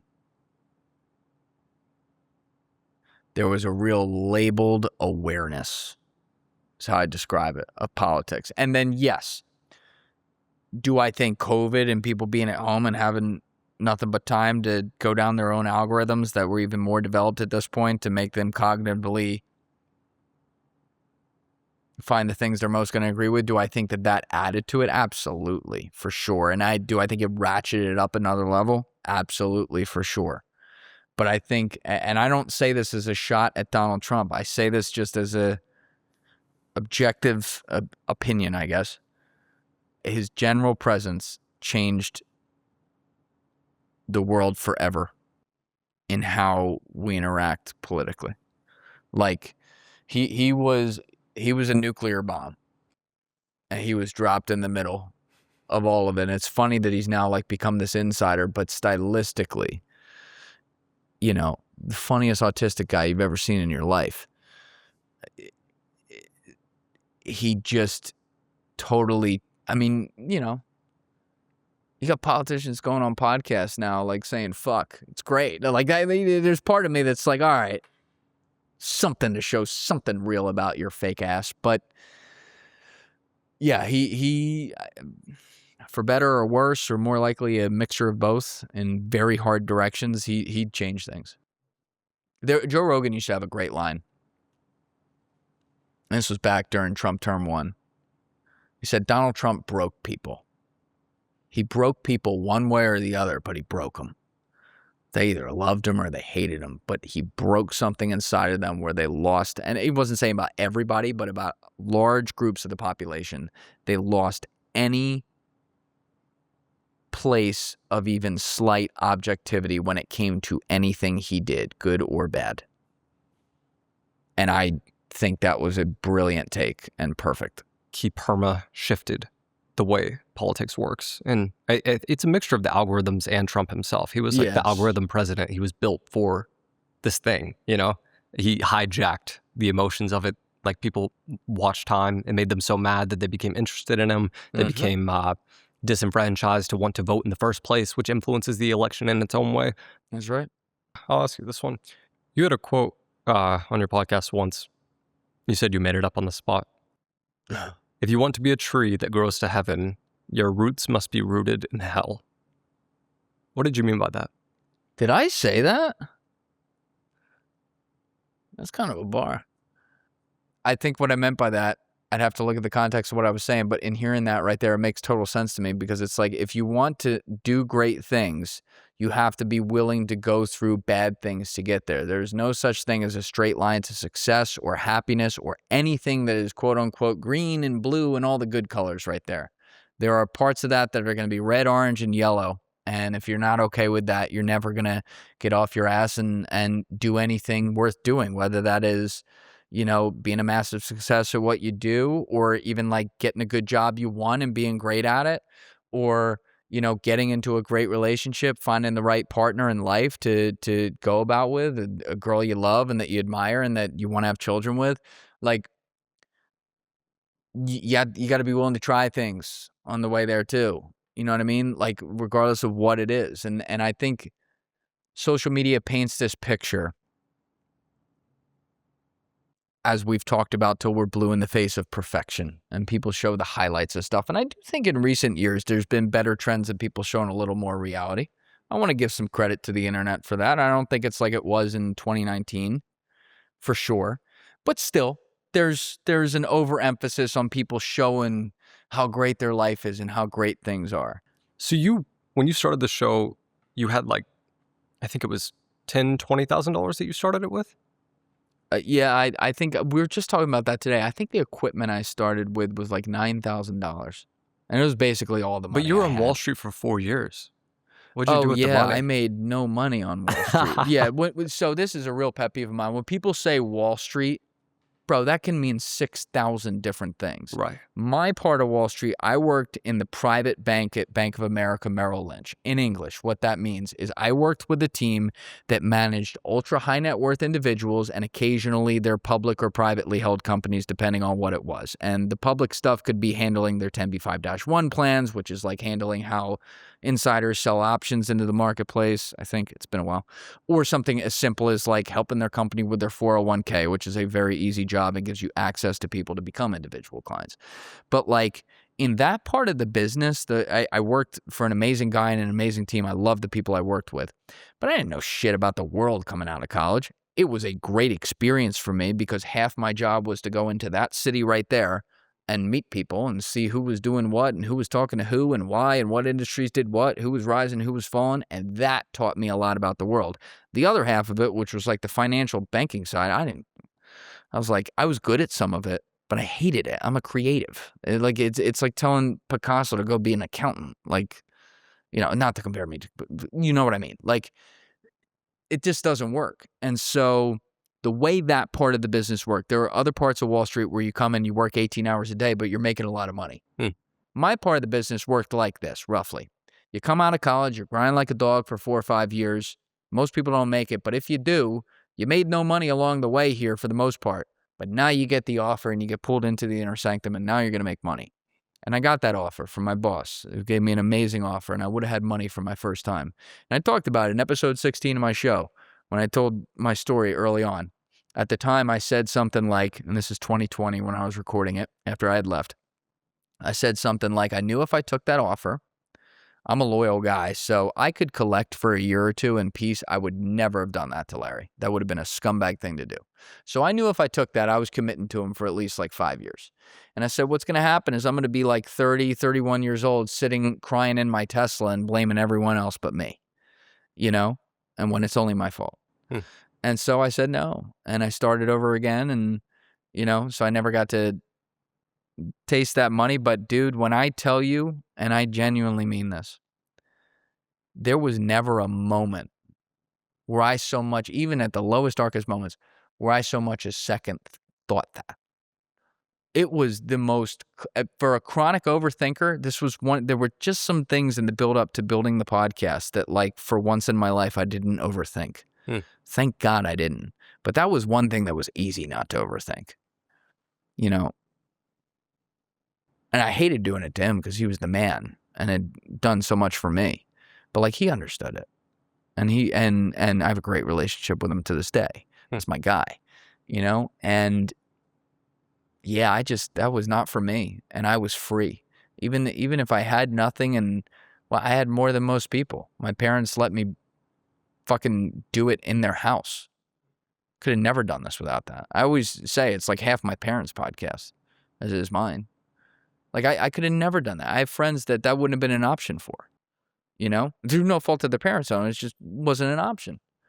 And so I got to do that, and I just pinched whatever little pennies I had left together, and I made it through the next 2 years before I started making any money whatsoever. I literally made no money. The first time I made money, so I started building full-time March 2020. I think the first time I had any dollars put into my bank account as a result of my content was in the region of September, October 2021. And I didn't make any real money until basically the check in January 2022, after I figured out YouTube Shorts and was like the guy for podcasts. But I did insane views that month, but they were only doing the Shorts bonus at that point. So I made like 2,600 views. Today, even with the shitty payouts of Shorts, that I don't want to say what the number would have been, but it would have been a lot higher. But it was, to me, that was everything. At the time, I was like, holy shit, they just paid me $2,600? What the fuck? And it was just, and then I had just enough, then I could invest in buying a flight for Matt Cox to come in for episode 96. Like little things like that. And I was always shitting myself when I did that, but it just slowly worked out more and more. Yeah, you said that you spent a quarter of your net worth flying in Andy Bustamante. Yes. Which I think is funny. It was $1,000. I had $4,000 in my bank account, I believe, at the time. In 2024, you told a New Jersey magazine, "I'm grateful every day that I did not figure out that this was my lane when I was 21 because I'd be dead right now." Yeah. Do you think you'd be dead if you started your podcast when you were 21? Yeah, there's a slight exaggeration in there of like death, like on the floor. Man, I knew nothing when I was 21. And one of the things I did get to do especially when I got out of college and I started realizing maybe I didn't want to do what I was doing long term, I started to look at other things and learn about other things. And one thing I did is I'm someone, I never hit a comment section in my life, like never commented on anything. One of those quiet people on the internet, but I would read comment sections and I would watch young creators and things they would go through. I remember the Logan Paul Japanese forest thing, and I watched, and I didn't know much about Logan Paul before that happened, but I watched the blowback, the reaction, what people were saying, how he handled it, all that. And you learn from those things. Had I just jumped into that when I was 21, even if I had this talent and was able to do it, man, I was retarded. I was still, I'm still a little retarded now, but for sure. But, even when I was 25, there were so many stupid things I did. And I have empathy for young creators who do really stupid shit because people love to throw stones from glass houses. And, you were also a young creator too as well. And as far as I can tell, you haven't done a lot of stupid shit, so good for you. But, you don't know how you would have been, or maybe you do at that age and it wasn't good. And, you would have handled things more emotionally. I'm already an emotional guy. That's not a good start. I am grateful that didn't happen that young. Now, did I probably wait an extra year or two longer than I should to make some sort of jump from what I did? Yes. But maybe that worked out well too. I'm not explaining that away and excusing that away, but maybe that worked out okay. I definitely learned a lot though, and I still made plenty of mistakes or mistakes in mentality along the way for sure. But what did your dad say when you left Wall Street? My parents, they didn't know much of anything about podcasting, but I was very lucky. My parents believed in me. They're like, this is a big risk. Of course, I'm their only child, so they worry. And they were really worried about my health at the time. But they both were like, even if they didn't fully understand it, they're like, he's going to figure this out. And I'm eternally grateful for that. There are people, not even with bad parents, but just with parents who wouldn't say that. And they let it happen in their house, which is crazy. It's very cool. But why? I got Matt. They didn't even live there most of the time because my mom was down at my grandpa's house taking care of my grandparents who were struggling at the time, most of the time, and my dad would just go down there and work from there. So I was alone at their house a lot, and my dad would be looking at the Ring doorbell, and he's like, "Who's coming in?" I'm like, "Matt Cox. Don't Google him." Shit like that. Hide the credit cards. It's funny now, but they let this stuff happen, which is pretty fucking wild. I was very lucky with that. Julian, you have a reputation for hinting that you no more than you can say. Answer this however you'd like to. What's the one thing that you, Julian Dorey, are not allowed to say? Maybe the thing that could get this podcast deleted. I don't think that's so. It's a fair question, but when I say that, that's not what I'm inferring. What I'm inferring is I take it and I err on the side of caution. I take off-record conversations very seriously. That's happened a couple times today where I'm like, I'm not even. I take people's trust with that. If that bond is ever broken, why would anyone ever trust me?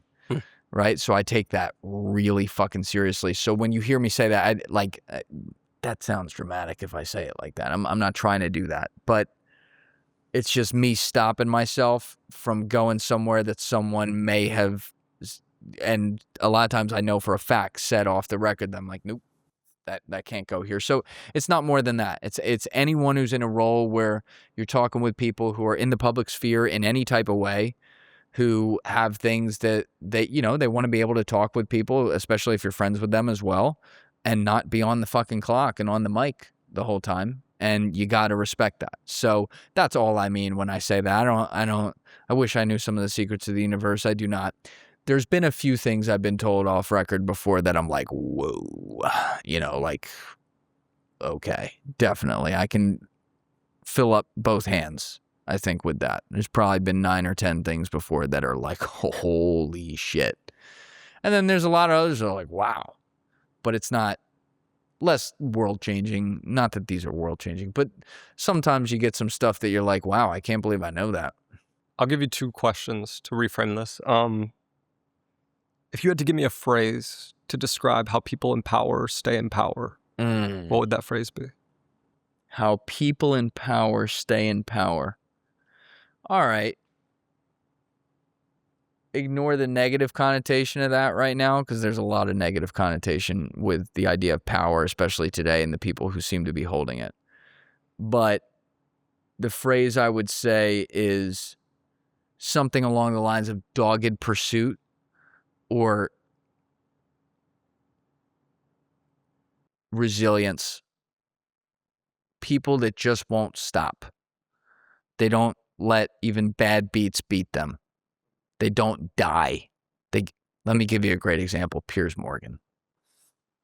Piers Morgan is fucking Teflon. I respect the shit out of Piers Morgan. Sometimes he says some shit that I'm like, that's the most retarded thing I've ever heard in my life.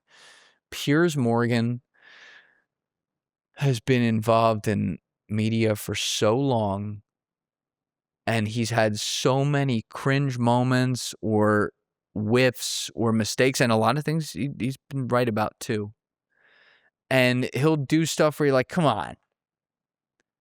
And it's just dirt off his shoulder. He does not stop. He's a fucking great white shark. He doesn't stop swimming. And he's in a position of power. He's a high-level media guy, has been for a long time. He never dies. And he's just a tough motherfucker. Like, there's no other way to put it. The guy is tough as fucking nails, whether you like him or not. You know? Come on my show, Piers Morgan. But I was talking about before this, that was someone I really wanted to have on. I was talking to him about that, but it seems like a little hard to get him in person. Yeah, he's tough, but would love to do it, Piers. The one time I was going to go on there, I got canceled too. Maybe I should take the message. But I like Piers. Is there one behavior you do in your personal life that other people would consider paranoid, but you think is completely justified? Usually it's the opposite. People are like, don't you take more precautions and shit? No. Nah. I mean, I just told someone this today, but I'm like, if someone came after me, they're really going after some low-ass hanging fruit. I mean, they've failed at their job. They've gone from the Yankees to single A. So maybe it won't be that way in the future, but nah, I don't think about that, bro. I mean, I'm sure I'll feel differently when I have a wife and family. I don't have that right now. But part of me is just like, is something that crazy ever happened? That's a hell of a way to go out, bro. You know, like, I don't like the idea of living life on my knees. There's been a couple things before that are normal that would come with the territory of anyone who's online that has an audience that have been like, oh, come on, that's weird. Don't do that. But it's normal people shit. Like, I don't want to give examples of that, but just like a couple things where I called someone like, are you fucking kidding me? Like, can we take care of this? This is over the top. But never like, I'm walking down the street and someone's following me. You know, none of that. I got asked that by Mike Ritland, though, one time, who's like a fucking decorated ass Navy SEAL. And I was like, Mike, should I be worried about something? Like, what the fuck? He's like, well, you know, he's like the most straight laced kind of guy, too. He's like, well, sometimes, because once in a while you do an episode. I'm like, oh, wow, he's really going for it. I'm like, hey, I'm a fucking YouTuber, bro. It's not that serious.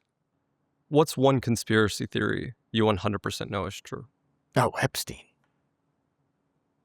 It's the easiest answer ever.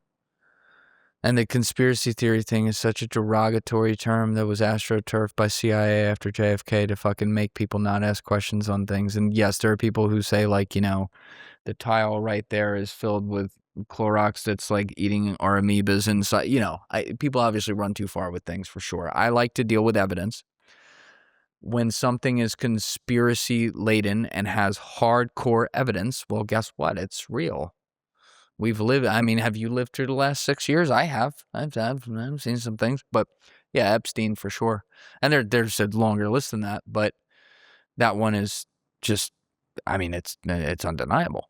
What's the claim, though, on The Epstein? claim that someone was operating a blackmail sex trafficking ring and doing a lot of other illegal things that we laid out today as well, serving a source of wealth and power around the world that wields power through money and other means behind the scenes that we don't know about and we don't get to vote on. Do you think that's happening today? Of course. Like I said, Epstein's just the weed. He's that weed in the side of the embankment. He's one guy. He's the one we can see. He's awful. He did all these things. But if you think like he's the only guy of his type, I mean, you're crazy. There's not one Mike Ehrmantraut. I know that was fun for the show, but that was in New Mexico in one place, you know, for Breaking Bad.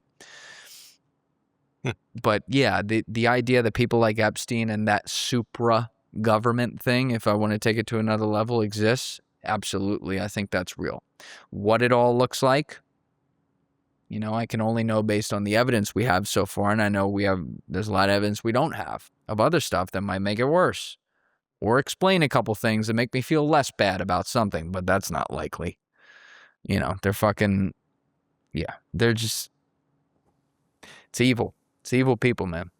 When you think about your last 458 episodes, a lot of people might not know that you have a photographic eidetic memory, visual and audio, and can remember things that you've seen in very astute detail. What's something you wish you could forget, but you can't? Every big mistake I ever made and reliving. And I think this is beyond just having photographic memory. I think a lot of people out there who don't have one can relate to this, but I can remember details, moments, and the physical feeling with remarkable accuracy of big mistakes I made or cringy moments I've had or things like that, down to details that I would imagine maybe the average person can't. And sometimes that, like, you know, you can't change mistakes you made and stuff like that, but then you relive it. And everyone, to be clear, that's not everyone out there listening right now can do that. I sometimes wonder, though, as it relates to the things I'm able to do with my memory, if there are visceral putting myself in those places that I can do. Maybe this isn't the case, but that I can do that maybe some other people can. And I'd say that's not fun to remember. Is there something that someone said on a podcast that you're like, damn, I wish I hadn't heard that. I'm going to remember that. Sure. Yeah. But I don't know. I more appreciate the honesty when I hear those things. It's not that it would be more like the phrase of just saying, damn, wish I hadn't heard that. But in reality, I'm glad I did. You know, Andy said some stuff like that. He's had some little Freudian moments over the years on podcasts with that. And he has some that I play back in my head like, wow, he really fucking said that. If he works for the government, there might be something behind that one, you know? But like, I kind of like that I heard that. Even if I didn't like it at the time. I'm like, well, at least I know that. Or I think maybe I do. What's your favorite memory? My favorite memory? Maybe as it pertains to the podcast. Oh, is it? Yeah, but that's so thin. I mean, I have great memories of the podcast, but like my life has been this thing for 6.5 years, and I did have a whole life before that. I think my favorite memories are when I was, like, I'm going to generalize it more. When I was a kid and I had great parents and a great home, and I didn't have to worry about things that other people have to worry about. Where's the next meal coming from? You know, so I think the best memories are when, you know, I could have those days where I went to the park with my mom and just played and didn't worry about anything. And, you know, the sky's blue and the sun's out and I'm alive. And I'm just living in the moment, 2 feet down right there. I think about moments like that a lot. And I think those are probably the best memories for sure. Because you also don't, you know, it's also with people. And people aren't here forever. And so you remember it in the best moments and you try to appreciate that while they all still are here. For sure. What's the one thing your mom taught you? I mean, it's not one thing. There's a lot of things. A lot of things. I mean, there's so much values, principles, ways to treat people. Treating every person with dignity. Basic things that maybe some people could have been taught more in the world now. Things that sometimes I fail at too, by the way. But yeah, I think I have a really good moral compass. Like, and one thing my dad would always say is character is best judged by what you do when the people that matter or no one is looking. And I think about that a lot. I'm the guy that when I pass a piece of trash on the street sometimes and actually consciously noticed it and take 10 steps forward, I'm like, fuck, something bad's going to happen to me if I don't go pick that up. You know what I mean? Like little things like that. I mean, I could write a book about that. Not that anyone would read it, but there'd be some good shit in there for sure. Yeah, I think my parents taught me a lot of great things. What do you think OCD is? It's a spectrum, for sure. It manifests in a lot of different ways. Some of it can be lighter. Some of it can affect every little thing you do. I don't know. I'm still dealing with where I have it and where I don't. But it definitely affects my cortisol big time. Like I need things a certain way. And it's great like working with Alessi and Joe and Danny and now Amanda on our team too. Like they understand some of those like little like fuck, and they're like, okay, got it. You know, especially Danny. Danny will be like, oh, okay, you need that edit 6 pixels to the left? All right, I got you, bro. And he's like the sweetest kid about it. But, you know, I try to be self-aware of that because I know sometimes I sound like a fucking crazy person with little things. I'm like, hey, can we do it like this? Can we do it like that? The average person's like, that's the same fucking thing. But yeah, I don't know. I do know it's definitely a spectrum though. Definitely a big spectrum. I've always been curious about like what it actually is. I feel like it's ill-defined, but it is ill-defined. You know it if you have it, you know? Yeah. 2 more for you. What's one question you've been trying to answer on your podcast that you feel like you don't have the answer to? These are good questions. I may punt on that one. I don't really know. I wonder about a lot of things, man. Things about life, things about things that have happened, whether or not they happen, how the world works, what's good, what's bad, who's good, who's bad. There's so many. I'm one of those guys that I actually sleep pretty good. Like, I can go to bed pretty easily. I always got to get up to piss, but that's about it. The rest of it, like, I sleep pretty good. I got a bad bladder. Me But, too, man. you know, during the day, my mind is racing all the time. The only time I can get really present is when I'm doing this. When I get in the studio, I wish my whole life could be like that, because like all the crazy anxiety I have, a lot of that's genetic and some of it's just formed from environment. It just kind of, if it's like this, it flows out into that, and I have it, and I just harness it and go. But when I walk out of the studio, it's all back, and I'm just, could be everything from the most minuscule things to the most biggest questions of life, but they're always floating in there. Last question. What's the best piece of advice you've ever received? Be unapologetically yourself, but also don't take that as license to not improve things when you are clearly wrong. It's a little bit of a jumbled way of saying it, but I hope you know what I mean. Like, you should totally be yourself and not try to be something else and put on a front. That's why my show works. I walk in the studio, I'm the same person. I just have less anxiety. I harness it, I should say, as I put a couple minutes ago. But, when there's things that you can improve about yourself, don't just be like automatically, well, I'm just being myself, so that's what it is. Sometimes there's little spots in the armor you got to fix, if you know what I mean. And I think personal authenticity is like the most important thing. I hate the word authenticity too, because it's this fucking dime store fucking $10 word about how to be yourself when you're saying that. And usually when people are saying that, it's because they're being everything but themselves. But like in the way it's meant to be in the Merriam-Webster's dictionary, like own who you are. And in doing that, you also have to understand not everyone's going to like you. It's not how the world works. Sometimes you'll even really want people to like you, like certain people. And maybe you're just not their cup of tea. I've had to learn that. I have a lot of friends. I'm really fortunate to have that. I have too many friends. That's a great problem to have.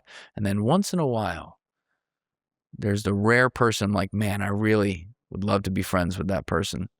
And once in a while in those situations, they don't fuck with me. And it's just, one is one way, the other is the other way. It's how it goes sometimes. You have to be okay with that. You don't change who you are to try to get the approval of other people. And that's, by the way, I say that as advice. That's a constant reminder. I have to tell myself all the time. It's not like I got this figured out or whatever. I got to be like, don't do that. Why are you doing that? You don't need that. Stop. But I talk to myself about that stuff for real, like out loud sometimes. I love that helps. Most advice is only effective if it's constantly thought about and yeah. applied. Yeah, you can get careless quick. Yeah, and then just to add to what you said, I think a big lie is that people are not enough. But I think a hard truth is that you are unfinished, that there's stuff to work on. That's right. You can always is a strong word. The ability to start over or change something is far more attainable than we usually realize it to be. That's another one I have to tell myself all the time, but I've lived some of that too. I've hit the reset button and done it, with certain things. So there's something to be said for that. But like, you can turn over a new leaf if you really set your mind to it. I think the human will is really powerful. Beautiful. Well, everyone, this has been your guest, Julian Dorey.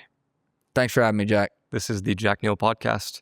For people who want to watch your work, what episode do you think viewers of this podcast would most enjoy? It's impossible.